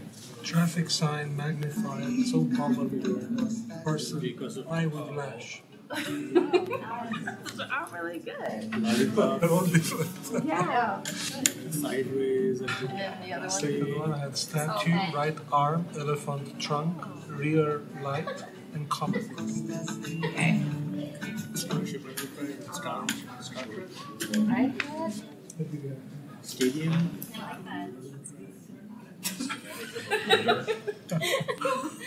Like a bookmarker. I got that. Door stopper. I like that though. And then a gauge. Toy, a strainer, measuring tool. Like a How many are you need? 1, 2, 3. That's why I started doing weird. Walking stick, fire poker, door opener, beads on string, pin, counter, smoother, or like that's the ideas. Okay, stop sign. 16 unique. Okay, count the unique ideas. Like We got 16 here. We only had one that were matched. Everything else was 38. 38. yeah, that's brain power here. How many do you have? Yeah. How many do you have? 16 unique. I have a balloon. They're still cross-referencing the ideas. Desk, like a Get circle some light. for the next round. Yeah. I have light too. When you see the squares, just like slide. That's right. Just give you the train tracks. That's right. You have Traffic roundabout. Lightning thunder. That's put into it. I'll have to look at it. Lightning point. Isn't that weird? Like I know what it looks like. It's simple, but I That's still right. looked at it. And you get the ideas while looking, not from looking at the paper, right? Well, so it definitely changed like when it went from straight to sideways. Yeah. I mean, like even when it was like That's right. the first one, I was like, the second I one. wonder if you tell you now. So you're thinking about voice, me, I'm thinking yeah, but the other side. Right? You look at the same thing this way and that way, and completely different things come together. Oh yeah, yeah. That's right. It's a object and it's an actionable thing. Side two. Yeah, because I had 4. You did. I guess when you can see All it together? straight up, it's just Well, so it's interesting, the one that 16? was... Okay, 13, 16. 16, 16, 16, 38. I know, right? That's interesting. All right, so let's do one more round. But this time it's not going to be a solo brainstorm. This time it's going to be building on ideas of others. So someone will throw an idea, just say it out loud, and you kind of like let your brain wander into what you heard and kind of build on it, okay? So in your head, you can sort of like what they do in improv, they do like yes and. Even though you want to say but, no buts. So you don't have to say yes and, but like in your head, you kind of, oh, that's interesting. So it's a kind of like an exercise in listening and letting yourself go and follow somebody. Okay. So I'll give you actually 2 minutes to generate ideas because it will be a bit of a talking involved. Ready, set, go.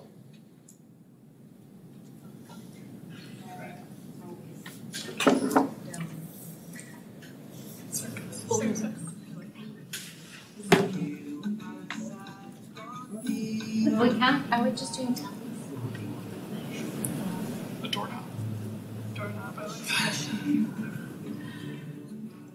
So talk, and follow each other. Oh, I thought maybe like. Someone doing the. Yeah, like throw an idea and somebody else builds on it. Basketball. Like the basketball. From the top. Yeah, I saw a ball rolling down, or like Sisyphus pushing the rock up the hill. Oh, It comes. Yes, and I saw a snail going up the wall. Oh. a mirror? How about a female sign that is deformed? Yeah. They got flying out, yeah. Round. Car mirror too. Okay. A ring. Sign. A ring. Oh, yes, and I see the painting thing that you use to flatten out. Oh yeah. The toilet paper.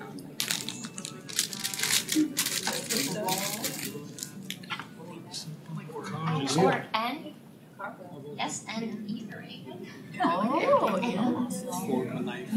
It doesn't have the base, right? Like the game. On the car. That's the kind of the base.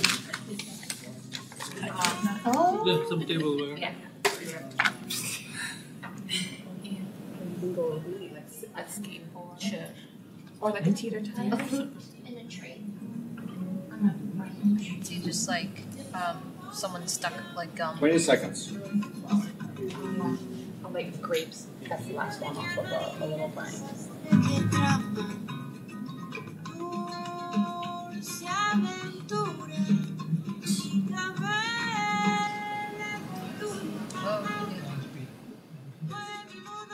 And stop. All right, count your ideas. Count your ideas. Oh. Oh, you didn't write them down. That's fine. Maybe 3. I don't know. I think there were definitely someone invited. Oh, okay. That's good. Okay. So let's just sum up. We did a couple of drills. Let me just sum up the ideas. So first idea when you're brainstorming is you really you go as quantity. Right? Go for quantity. To help that is stop judging. You have to stop judging. You have to just throw everything in. And you will quickly realize that you will exhaust your own ideas very fast. Like your vessel of ideas is very limited. And that's where you have to listen to others. Because any of you like a downhill skier like to ski? So like if you ski with someone, like if you ski by yourself, you usually go kind of like the same way. But if you go with someone, they're like, ooh, they're going with there. All right, I'll follow you. So that's pretty much what this yes and is. Our brain is kind of like a train. It follows the same track. But there's a lot of neural networks in your brain that are like there. They're just sitting quietly, right? They haven't been activated. And somebody says something interesting that will like, oh, like, and you go there in your brain. So this is probably, if I would keep one rule of brainstorming, it would be build on each other's ideas. That's probably the most important sort of thing, because suddenly you start going somewhere where you never go with your brain. So, okay. Well, we have these circles. Let's do one more, a little drill. This is going to be solo. You have the circles. In 1 minute, draw something unique in each circle. Okay, 1 minute. Go. No, anything. Anything, but it has to be unique. No repeats. See if you can fill out all circles. 1 minute.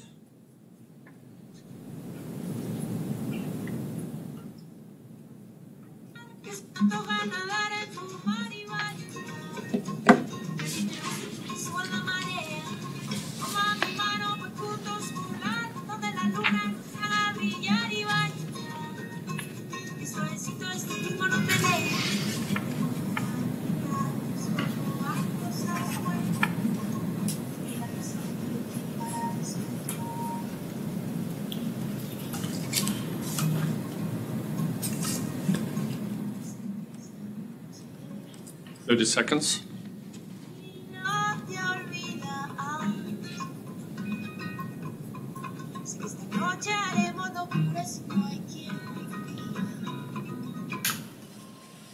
Oh, can someone finish all of them? 5 seconds. And time. Who finished all of them? Raise your glasses. Of course. Who else? All right. So let me ask you a question. Our winners of this contest. What's your strategy? I like shapes. You want So shapes? like geometry type of thing. Okay. I just thought of any other shapes. Yeah, I same also- thing. I went to some object and then variations. So, for example, gender male and gender female, and then for other themes. That Oh, I kind okay. Of the entire So you would like range, pick a the theme and spectrum. then look at the different like permutations or variations. And when I was running out of ideas, I combined things, and then I also upside down. So the last three were pretty hard. Yes. Anybody use different strategy? I went with what's around me. Oh, you just looked at what's around you. Phone, cup, water bottle, post-it, pen, paper, jacket, pants. Your dreams? Dreams. What's around you? I thought it was based off of like making something that was like the circle. Oh. Yeah, yeah. Okay. I thought it was. Yeah. Oh, interesting. Yeah. So, show us what you have. Yeah. So like a smiley face because you have the round Yeah, face use and the then circle sign face. and So I was looking at her, but I didn't draw her. I drew the hospital. Because she works at a hospital. So you incorporated the constraints Yeah. into the design. Yeah. Okay. What about this table? So Andrew, you did use the same. Right? I was doing the same thing.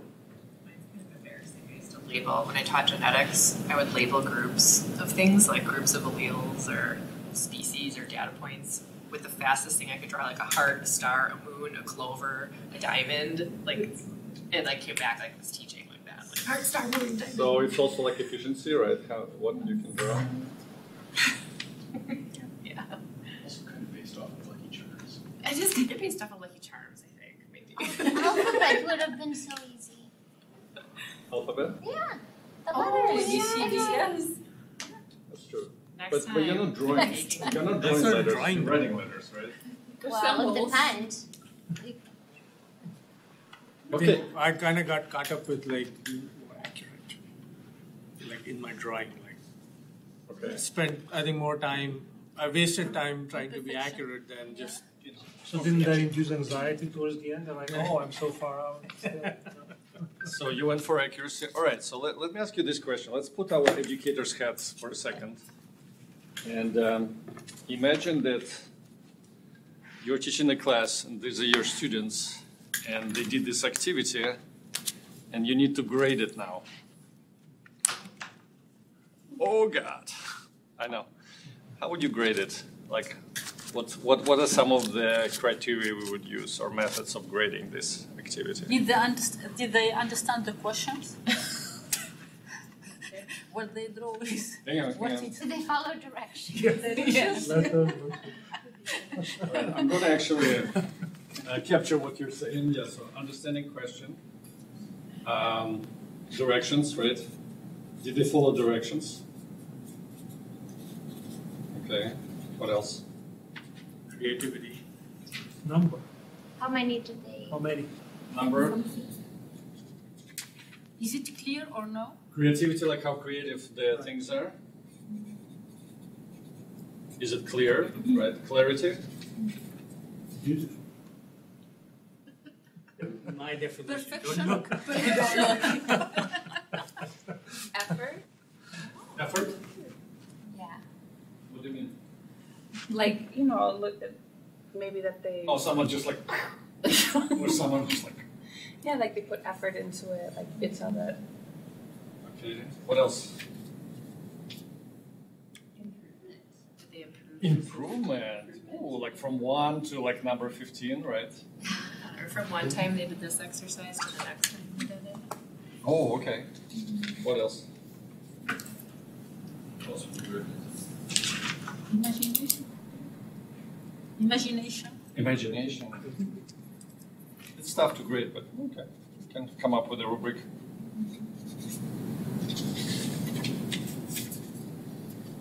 It's like, it's okay for a 5-year-old.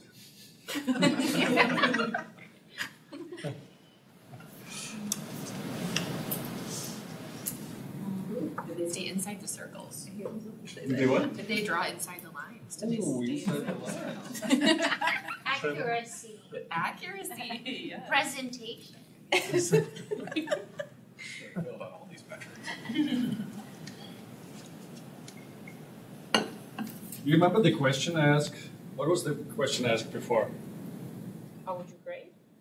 Before that. Okay, good. But before that, when we started the discussion, do you remember the prompt I used? What strategy you used, right? So what strategy be something we can grade? Because you use different strategies, right? Yeah. So strategy. Or like approach, right? All right. So I'm being very sneaky here. I'm creating 2 clusters here. How would you label? I'm being a chat GPT in person.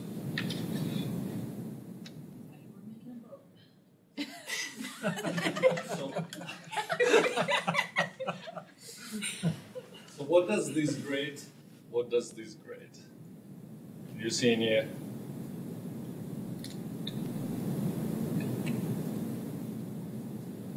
How would you label this column? If I like draw a line here, I'm not going to do it. If I draw a line here, how would you label this versus that? I feel like the left side is more like Process. person Process. based. Process? Yeah. Process. Yeah, it's called process. Creative process, right? Kind of like the strategy, the effort, understanding the question. What about the right side? Content. Results. Content, results, product. We can call product.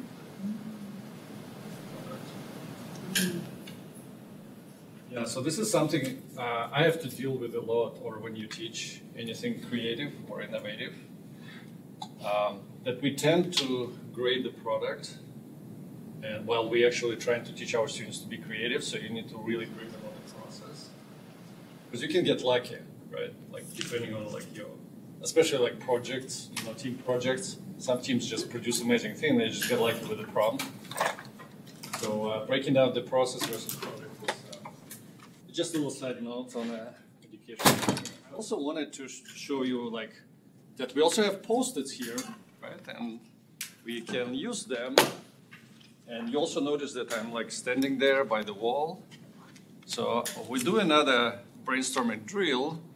And for this one, I will all invite you to stand up and get a book of post-its and a Sharpie. Not the pen, not the pencil, but a Sharpie. And you can stand up, kind of like warm up. Hey, join us. I wonder if we can. What's your name? I'm John Nash. I'm the chair of pharmacology. Oh, welcome, John. John, can you join this team? Because they. I'd be happy to do it. I can only stay for a few minutes, so. Oh, sure, that's fine. Okay, so we're losing one, we're gaining another. Great, sorry, I have to go. It was great, but not that great. It was truly great. No worries. All right. So each team find like a vertical surface on which you can stick a post-it, like near to. Don't go too far. Yeah. So something You that. don't know yet. He's gonna tell. Well, are you guys on the same team? You want a different color? Yeah. You go over here. And I'm gonna invite you over here. This is a great surface. You guys come here. You can use the. You can join your team. All right. So since we are practicing the brainstorming kind of muscles, it's actually science shows, and I don't have a reference, but I can find it, that when you are sitting down, your brain goes into like the brain waves that are more reflective. Like it's kind of like, I don't know, alpha, beta, I don't know what they call those waves. But you kind of slow down a little bit and absorbing information. And when you stand up, your brain kind of go into a much more active stance. If you want to generate a lot of ideas, don't ever do it while sitting down. Just stand up, or you better yet, start walking around if you can. Your brain will go into even more active kind of posture, if I may say so. So that's number one. That's why we stood up.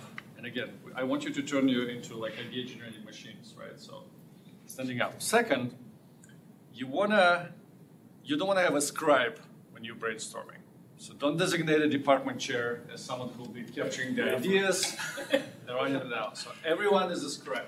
Everyone has a tool, and everyone is within a striking distance of putting an idea on the board. So you have to be no one is like far away or sitting somewhere. Everyone has to be one step away from putting an idea in. So that's number two. Number three, Sharpie. Why Sharpie, not a pen? If you write something with a pen, you tend to write a lot of words, and nobody can read them. With a Sharpie, you just headline it. Idea. Boom. That's all you need, because you need to stimulate others, right? They just need to like follow you. So you need to give them a headline of your idea, half idea, quarter of idea. So don't write anything, just like big thing, maybe even the picture. Boom. You got it, right? So your goal is to create a flow. So create text for each other to follow and generate things. So these are three things: standing, within reach, and don't write a lot. And follow, and you know the norms before, right? No judging, go for quantity, and there's no silly ideas, and listen to each other. All right. So now you're waiting eagerly for a topic of a brainstorm, right? What are we brainstorming about? Okay. This might be a silly one, so we'll go with it. I'll give you a 5-minute design sprint on come up with at least 100 ideas for creative use of a brand new plastic porta potty. Have you seen porta potties? Porta potty. A brand new plastic porta potty. What can you do with it? 5 minutes, go. What we can use it for? Like what you What you can use it for, what you can do with it. Then stick all of them here? Yeah.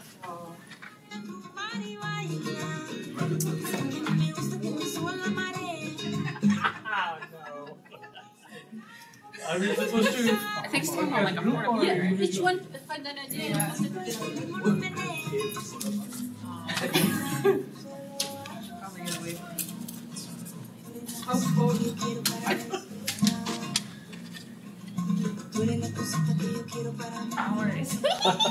Oh, yeah. How about the smell?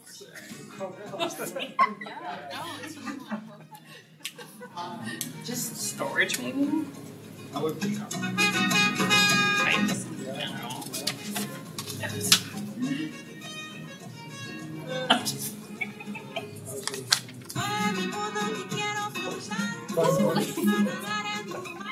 Thinking.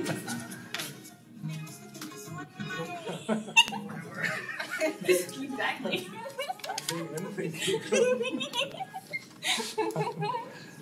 Oh, what else? Ooh.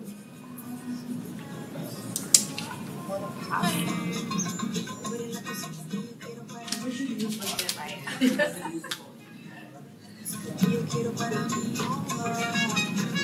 Also, it's plastic.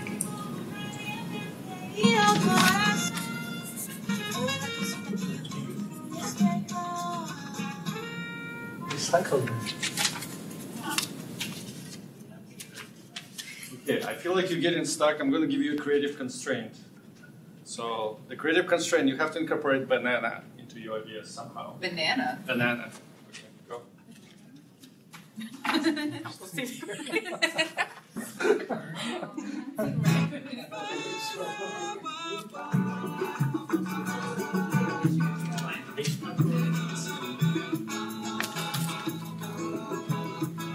mean, yeah, didn't you say flowers?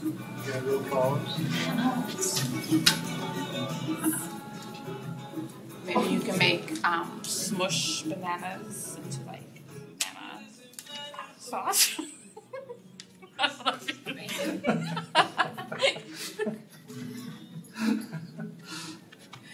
Juanita, chismosa e indecente, parecía un novicio. I mean, could you? Eso deseaba.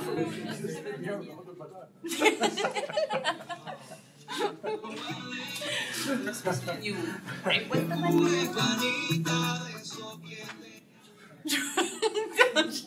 With the banana peels? Okay, never mind the banana. President Raymond just came down and said that all part of party ideas need to be super futuristic. It has to be 100 years from now looking ideas.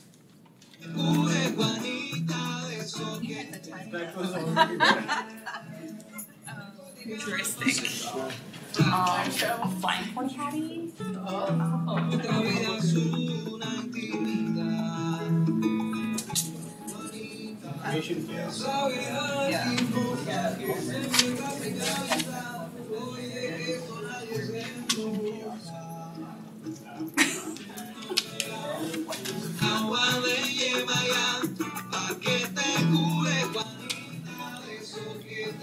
Can't be futuristic. Oh. You need to put Oh, yeah. Like the measures. No, it's fine. Just 100 ideas. Nobody's leaving. Oh, she's just gorgeous. Maybe we're like constipated or whatever. Yes. They have to stay there for a long time. They can just go there, and so you don't go there. Oh wait, forget the future. You were told that each idea needs to be The what? $1 million. Needs to cost $1 million? Need to cost. It needs to be extremely expensive.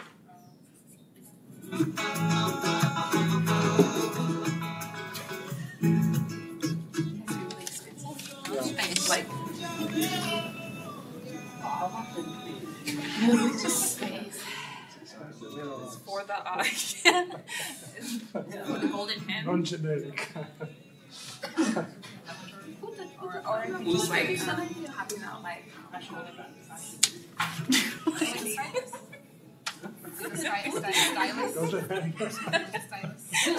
wasn't it called a golden hen or you know with the golden egg? Whole gold. Just in general. No one's gonna look there, right? Or if they do, they're not gonna want it. It's made out of diamonds. Oh wait, the CFO came down and said we don't have the budget. Actually, it has to be extremely affordable. $10. Super affordable. That has never happened before. So like plastic bags.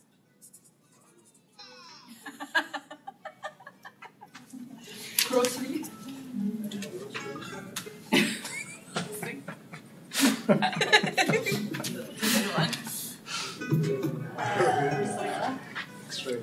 I grew. It being a form doesn't have to do with like what it's made out of. Baggage claim. Yeah. I just figured maybe you could make it out of this glass because it's still plastic and it's very small and you got recycling. Just someone come take a shout out.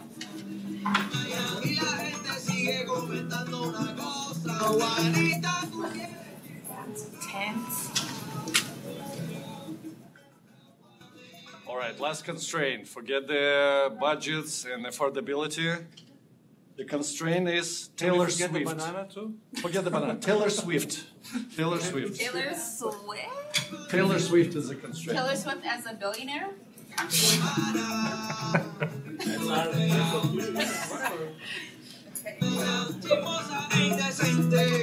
single concert. Yeah. Or like Taylor Swift, no?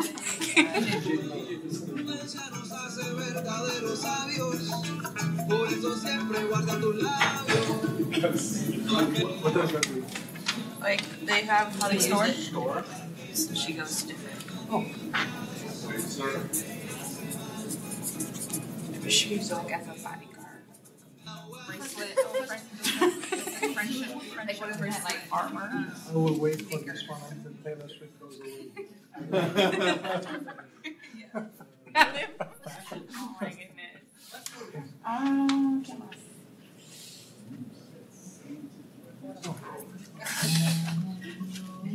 We could take a shower.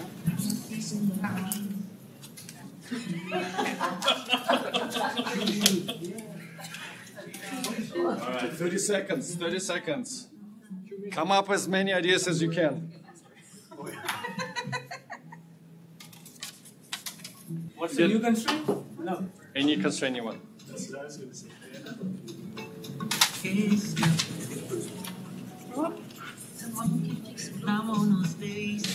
So we need punishment. Chocolates. Chocolates. I don't know if you want to eat those chocolates. How about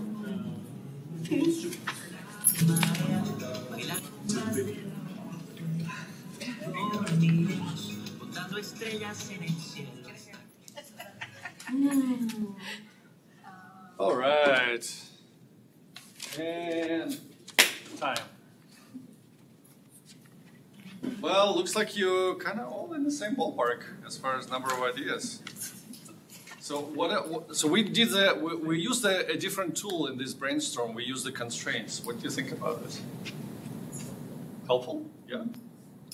It's actually more helpful when you have some, because it gives you more definition instead of just, otherwise they're all random. Yeah. Well, actually, science backs this up, that people are more creative when there are constraints. Like unconstrained ideation is the most unproductive one. Mm-hmm. You're almost like staring at the blank canvas. Yeah. It's really hard to like let your brain focus on something. And what we found with our students, or when we do design sprints, a good mix of silly constraints just to get the flow going, like banana, Beyonce, Taylor Swift.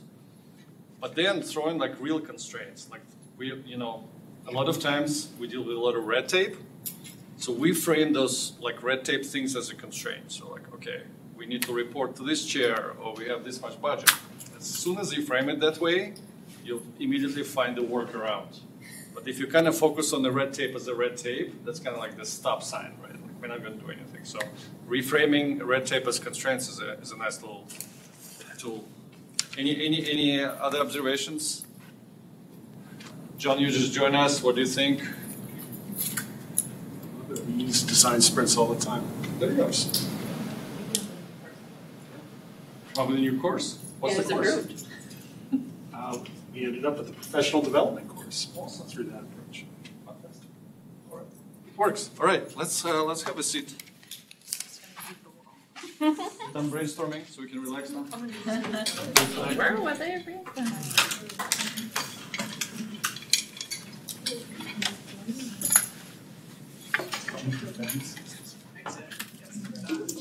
Okay. I have to go. Thank you so much. You're welcome. So this is actually, we're not going to watch it now. I'll share this slide, Xavi, and you can share it. I highly recommend, if you have 15 minutes sometime, during the weekend or tonight, and watch this TED Talk by Doug Dietz. Anybody heard of Doug Dietz? So Doug Dietz he's a local fellow. He lives in Delafield. He was an industrial designer for GE Healthcare. And he was designing the MRI and CT machines for many, many years. And he gave this TED Talk, I don't know how many years ago, 10, 15 years ago. One of the most watched TED Talks. And also the one that requires tissue when you watch it. Like, I cry every time I show it to my students. That's why I'm not going to show it now. I'm really going to cry in mode, and you don't want to see me cry. So Doug Dietz is basically, I don't want to spoil the story, but when he designed a new version of, I don't know, is it a CT or? That's an MR. That's MR, yeah. So he designed one of the modalities machine and for pediatrics, for children. And they deployed it, and I think they tested it at UPMC or maybe here at Freitas, I don't know, at Children's. And he went to see how it actually is working in the field. And he saw a crying child with crying parents basically trying to drag the child back. And at that moment, he realized that he failed as a designer of a product. Even though the machine was amazing, it happened.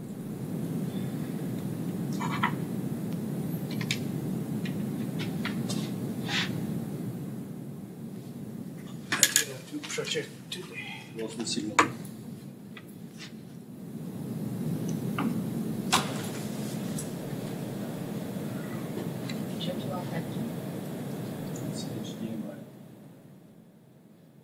So even though he succeeded as far as like producing the images and everything else, he failed because the connections.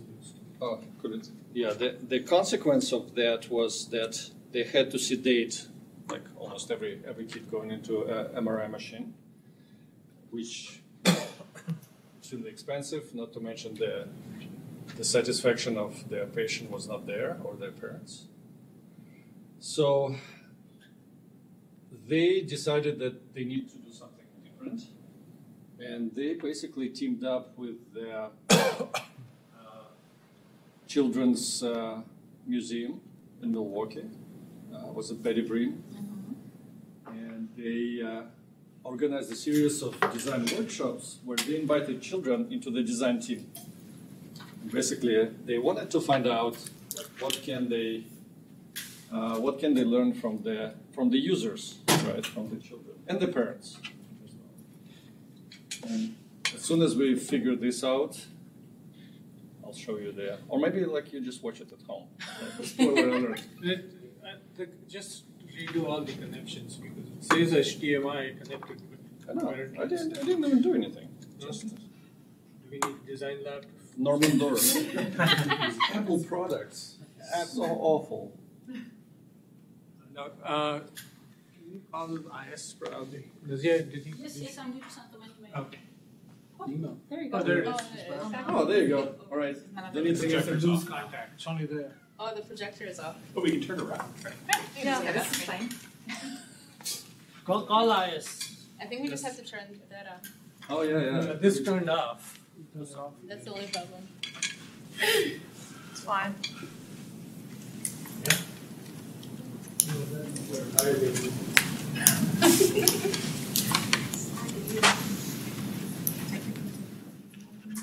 Are you tall enough to I would settle for this. hit that button? Yeah. This is good. We can see it over here. Okay, all right, I'll just do it here. So again, they realize that the kids have amazing, like imagination that is, unmatched. You give a kid a box, and then they will play with the box for days, right? And they will like turn it into an adventure. So realizing that simple fact, and how did they notice it? They saw a kid in this workshop. Yeah. They gave everyone crayons to color some ideas, and the kid was just like sticking crayons in the cracks, like completely not doing what they want them to do. And that was the moment where they realized that, kids will just like take something and will like go into their own world with it. So when they realize that they basically use the same engineering of the machine, but they turn the testing, the procedure, basically into an adventure, where they have now different type of adventures. So there's a pirate adventure, there's like a rainforest adventure. An adventure starts sometimes in the parking lot. And then it's in the hallway, and then there's aromatherapy in the room, and there, like, you have to jump on the rocks, and then you have to lay still, and the fish will be jumping on the ceiling if you stay still, because, you know, the pirates might come. And they basically reduce the, nobody needs to be sedated, kids wanted to go back, right? This is an example how experience design has like a real consequences in terms of health outcomes, you know, bottom line outcomes. It's just an amazing, amazing sort of like a little tweak in experience. So you don't need to be an engineer at GE to figure this out. You just need to like invite users into your design team, and magic happens. So the video is amazing, especially his realization that that they failed. It's very strong. And Doug Dietz, you can actually invite him. And we had him at UWM a couple of years ago. He gave a workshop. He's not cheap. He's a consultant now. He consults for big corporations, but he was kind enough to do it for a relatively small fee for the university, and he did an amazing workshop and for students and faculty a couple of years ago. So watch that. Okay, another thing I wanted to share with you.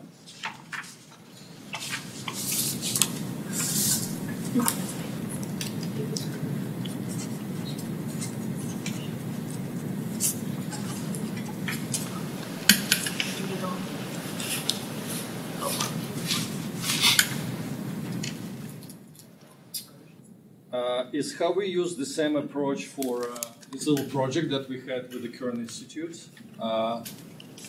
Sunset recently. Anyone involved in this, by the way, mobile clinic project? So we got approached about 2 years ago by Mark Lotus from Population Health, that they were thinking of raising money and launching 2 mobile clinics for women's health that would serve Milwaukee and for populations that have problems accessing healthcare. That would bring the diagnostic services and also, like, you know, maternity health to the patients. They did a study, and they wanted to see if what would be a route for the mobile clinic. Where should it go? Does it like park by the Walmart, or just an intersection, or go from neighborhood to neighborhood? So they did kind of a lot of studying on that. They found out that the best route to take is to partner with someone in the community, a neighborhood organization or a church. So basically a place where people trust and people go to. And then you just bring the clinic there, and a lot of activities around scheduling, a lot of activities around, you know, post-visit, follow-up, they could be handled with a partner. So that was one big realization. And then they needed to actually start designing the clinic, which would be a van. But they also wanted it to be flexible platform, so they could change it. You know, if there's epidemic or pandemic, they can turn it into a flu clinic. If it's something else, you know, they can just like swap some equipment and put something else. I don't need to tell you that there's, in addition to designing the van and the platform, there's a whole design that goes into like the workflow, who's working there, how you schedule providers, liabilities, security, all kinds of stuff, maintenance of the thing. Is it a clinic? Is it part of a department or unit at Freighter? So it's like a lot of organizational design that needs to go into it. But they team up with us at UWM, I was part of the Curran Institute, figuring out the van part. So like, what does that van should look like? How it should be laid out? what services it might provide, what ambience is there, what is the workflow inside the van, what needs to be outside the van, so kind of like the core of the thing. So we use some of the things that we tried today for this project, and this is just a quick timeline. It kind of started in 2022, almost 2 years ago, and it went through different stages, but the parts that are interesting is these design sprints. Kind of similar to Doug Dietz, we invited 150 designers into the team. So those were community leaders, just women in the community, medical students, nursing students, engineering students, providers, nurses, social workers, people who already work in the clinics.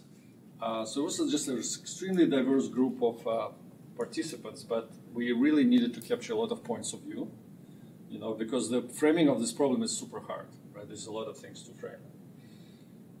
So this is just an example of medical students in a systems pathway. I forgot the exact name of that pathway, but they deal with like designing of the systems. So Mark Lotus actually running that pathway. So we did a little bit of understanding what variables should we look at. This is an example of who participated in our sprints. So again, people from UWM, Freighter, MCW, community. These are different design sprints. So you see, it's like we try to really balance points of view, so not just have only like medical students looking at it or providers looking at it. Have a really diverse group. We did some stakeholder mapping. Who is around the problem? Who we need to empathize with or observe or interview. So we mapped that out. Then we started actually talking to the people in the community and understanding just like you did interviews for 5 minutes early on, we would schedule 90-minute Zoom interviews and just try to really dig deeper and understand the experience of local mothers with healthcare. And like some things we learned were really surprised us. So we used a lot of quotes as a springboard for our design. Like we realized lack of trust in healthcare system. We realized some generational trauma. Even like the smell of clinic induces some like traumatic response because how people were treated when they were kids. So this is just a workshop at MCW, and then we really wanted to invite the community into our design work. So let me skip this part. So we built a full-scale prototype of the clinic out of 2x4s. We built it at UWM using my design class. It was about from that wall to about here. We also prototyped full-scale, like a mammogram machine and all other things that needs to go into the clinic. So we were able to reconfigure the clinic setup as we were brainstorming. So we used basically post-its to brainstorm, but we also used materials to brainstorm. And it was like, it's easy to imagine something when you can actually walk around, right? It's like, oh, okay, changing room should be here. Or like, how do we address privacy here? Oh, this is too tight, it's claustrophobic. So like all of these things that come into play. But we also let people an opportunity to build their own little clinics, at the tabletop. So we had 150 people basically playing with Legos and low resolution materials, but then they would create their own layouts.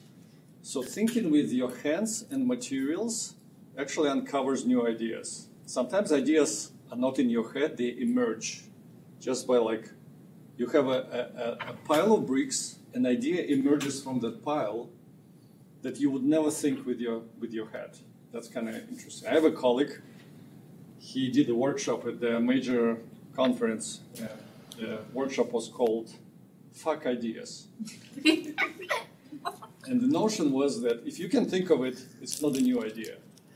So the real new ideas, they emerge from something, right? From either a material or from phenomenon that's happening. So this idea of emergence, you just have to kind of pay attention. It was very interesting, but we took it to heart. So we wanted, people not just think about it, but also create a space for emergence. So participants come up with about 500 ideas, and we then started clustering them. And we used actually a framework of first we would focus on wants and needs of the patients, or whoever would, well, no, actually not the patients, also providers. And then we would cluster them into these themes. And we would go around every need and kind of like classify them a little bit. So let me skip this part. So the big idea would be like social behavioral resources, access to providers, provider training. This is something that emerged strongly, actually, provider training, that not anyone can work in a mobile clinic. There's a lot of interesting situations that emerge that you have to be prepared for. You have to have some cultural training. That came up as a huge theme. You know, no one will come alone to these clinics. They will come with children. They will come with families because, you know, if they can leave kids somewhere, they will go to the hospital.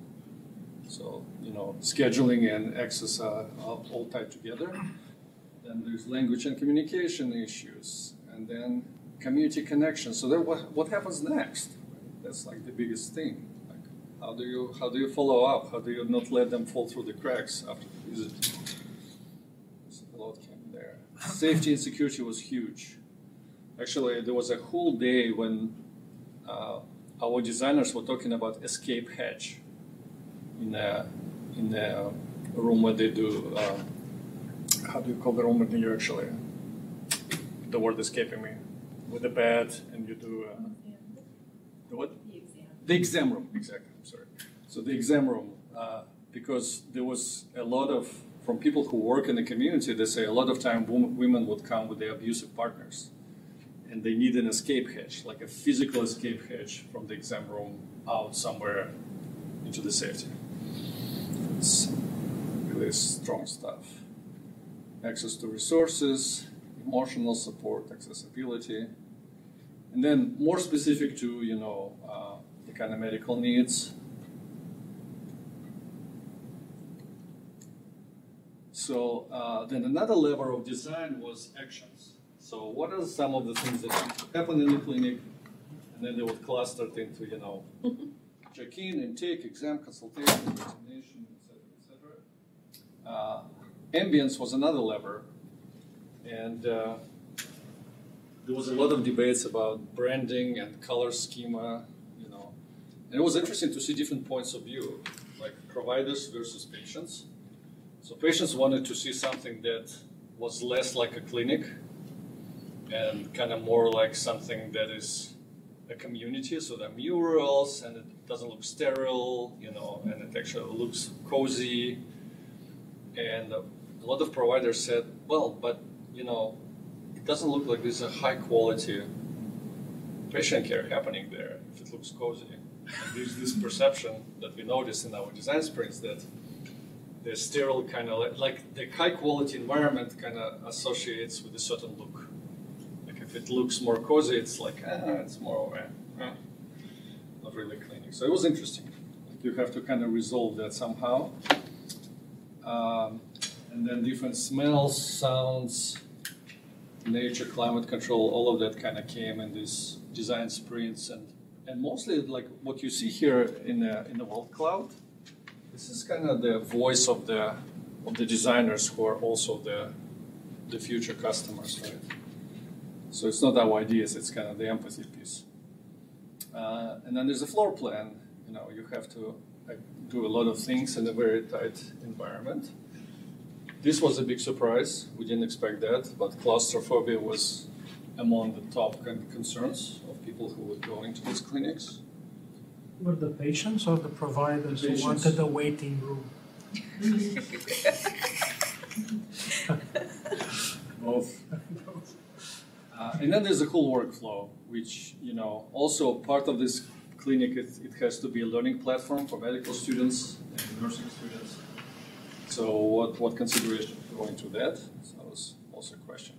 Our final level was technology. What kind of technology is in the clinic? So, yeah, what we've learned in this process. So this is about a year we spent working with different stakeholders, and so we built it at UWM, and then we brought it to MCW. Maybe some of you saw it. It was in the lobby of MCW for about a month. We even got a note from the fire marshal. I learned about 18-inch rule. Anybody know 18-inch rule? You know 18-inch rule?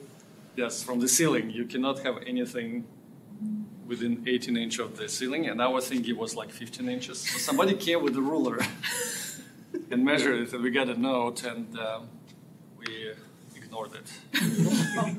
Demolished the building. More or less ask for forgiveness, not permission. So I'm glad we didn't know about this rule, but of course, you know, nothing bad happened. So takeaways, engaging the people you design. So designing with rather than designing for. That was a big one. Multiple prototypes, so, you know, like throwing ideas in and trying them, as opposed to just thinking about ideas. It's kind of what I tried to talk about today. And also putting your unfinished work somewhere where people can engage with it leads to very interesting things, like this idea of a radical collaboration.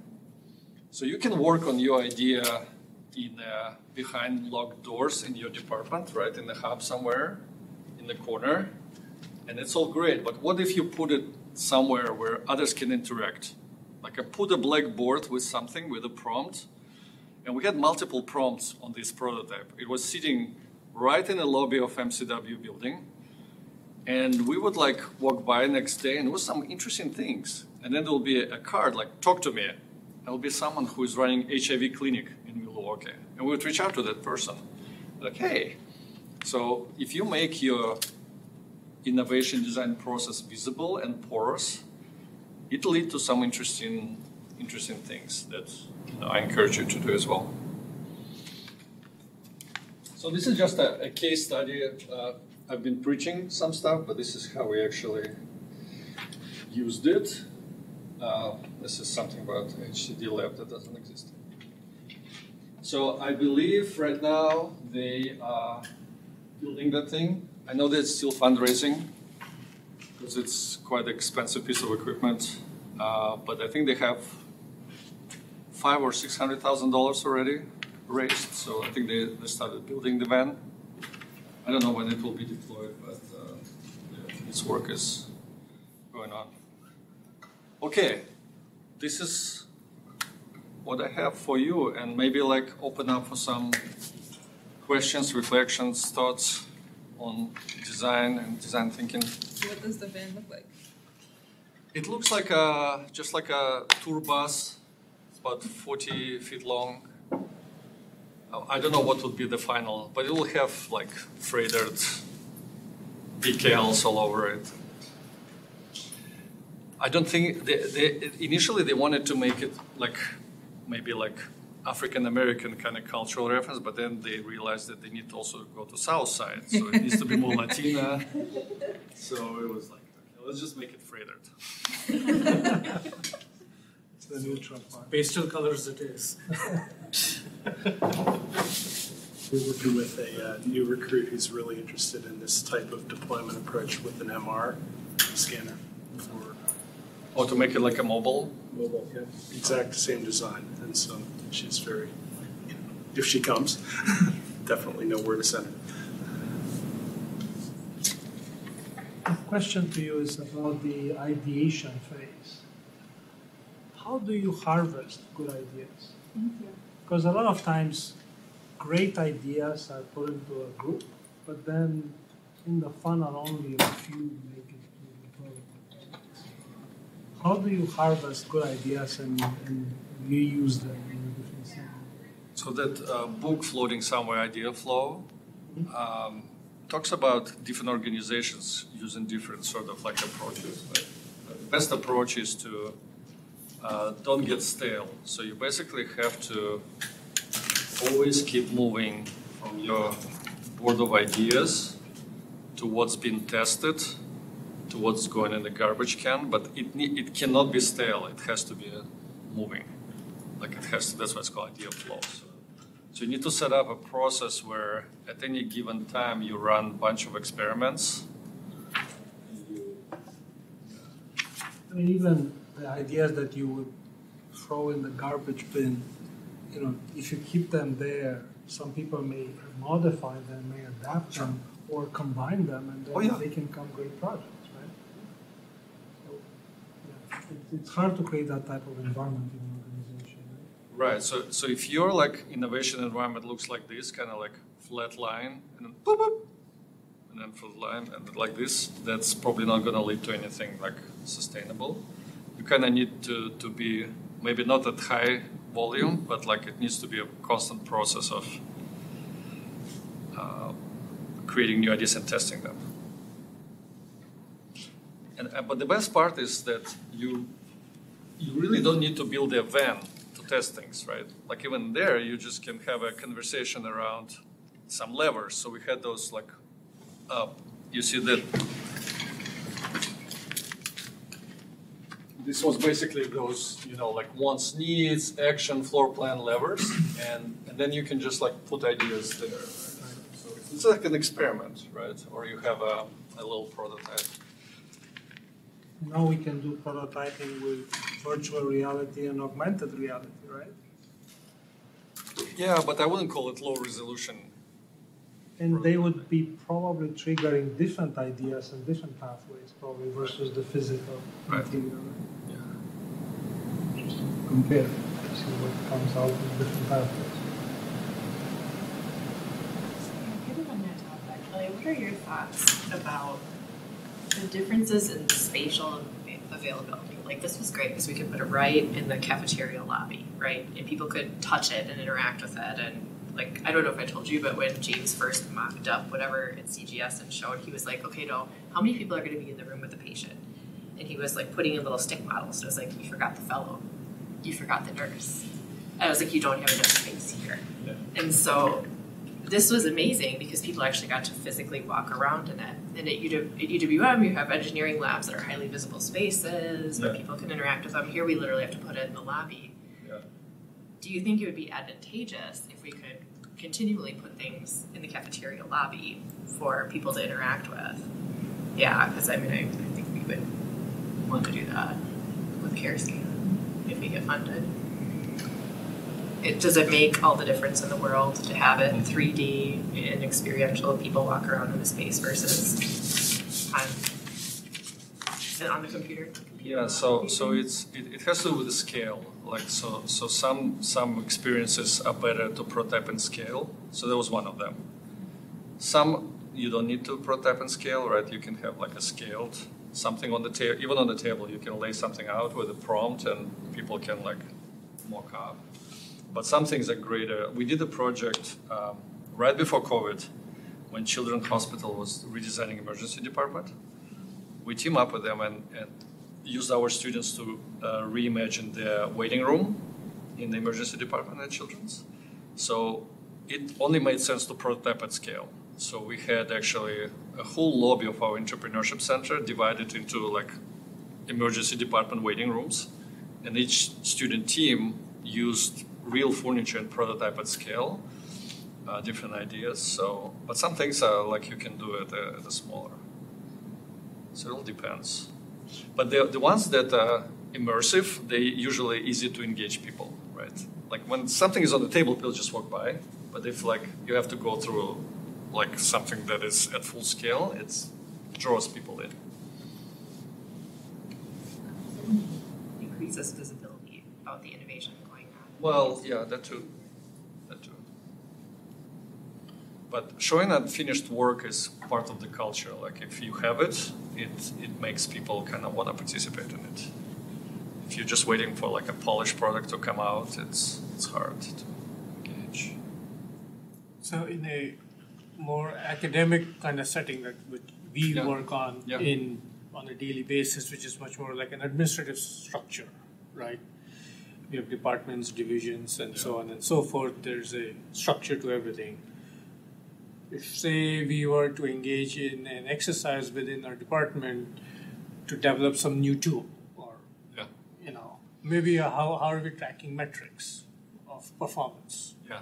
Not individual performance of projects or group, whatever. Is there like a blueprint that we can follow, which is beyond just regular program management and beyond the Lean Six Sigma kind of thing, but to have a little bit more immersive, engaging, interactive kind of discussion where everyone is equal, and ideas can flow.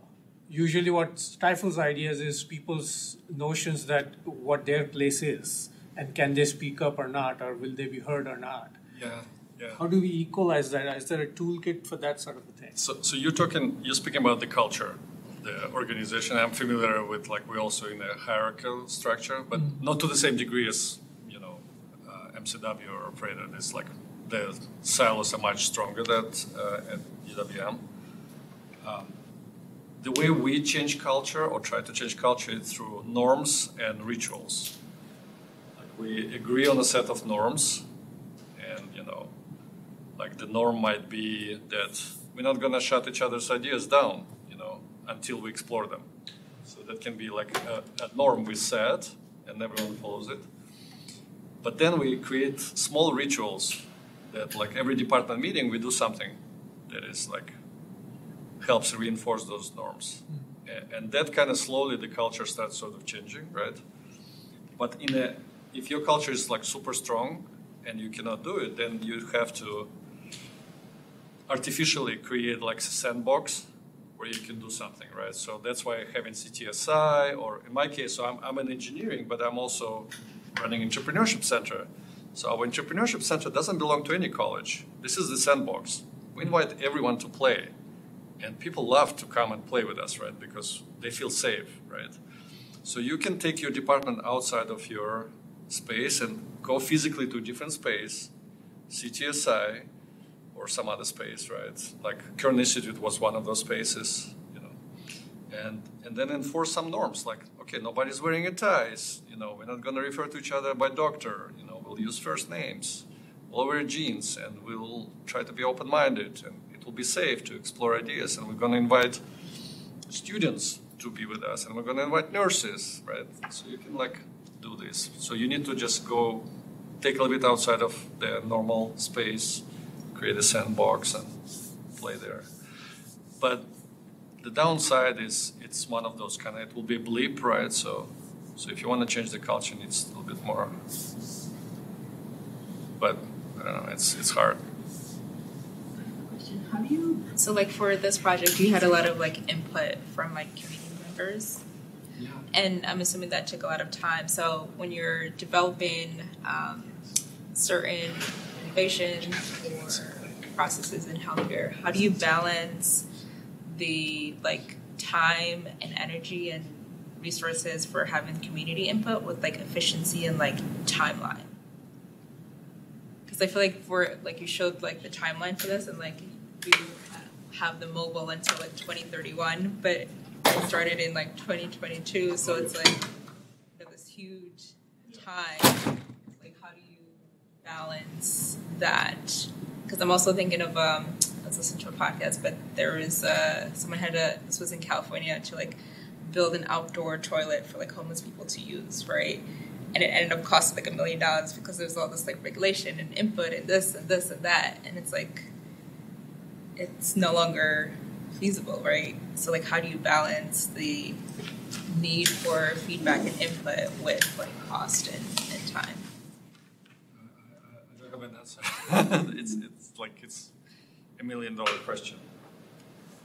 But you cannot neglect, you have to do it, no matter how it might slow you down, but you absolutely have to do it. And that Doug Dietz video is a classic example how nobody ever asked children about the MR scanners, and that's what ended up happening. They built basically just an adult one for kids, and it failed. So I think the lessons of that and many others, that's what kind of led to Mark Lodes to be we need to get community involved, and what is the platform to involve community? Well, design is a great platform.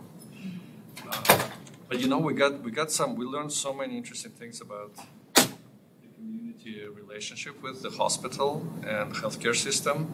It wasn't like, I'm completely ignorant about it because I don't work for the hospital. But when we start talking to community leaders, like the kind of stuff they were telling us, and their relationship with the hospital is so complicated that I realized that there's no simple answers there. And also for a lot of like the information that you gathered for this project, are there like talks of like using it in other settings? So for example, the relationship between like, you know, community members and like hospital, right? So like, yes, this is trying to create a mobile, you know, clinic, but are there ways to now take this information and apply it into like real clinics? So like, you know, if patients do actually have to come to a real clinic, are there certain changes for that as well too, possibly? I hope so, but I think, do you know Dr. Lodes, Mark Lodes? So he runs the population health. I think he's a CMO of what's that practice that all providers are part of, the CP, whatever. I think he's a CMO of. He's a wonderful guy. He teaches at that systems pathway, and I know that he actually learned a lot in this process, and they work with a lot of like community-facing sort of problems. So I hope so. I hope they use it. All right, that's all I got. Thank you so much. This was Thank you for wasting your time.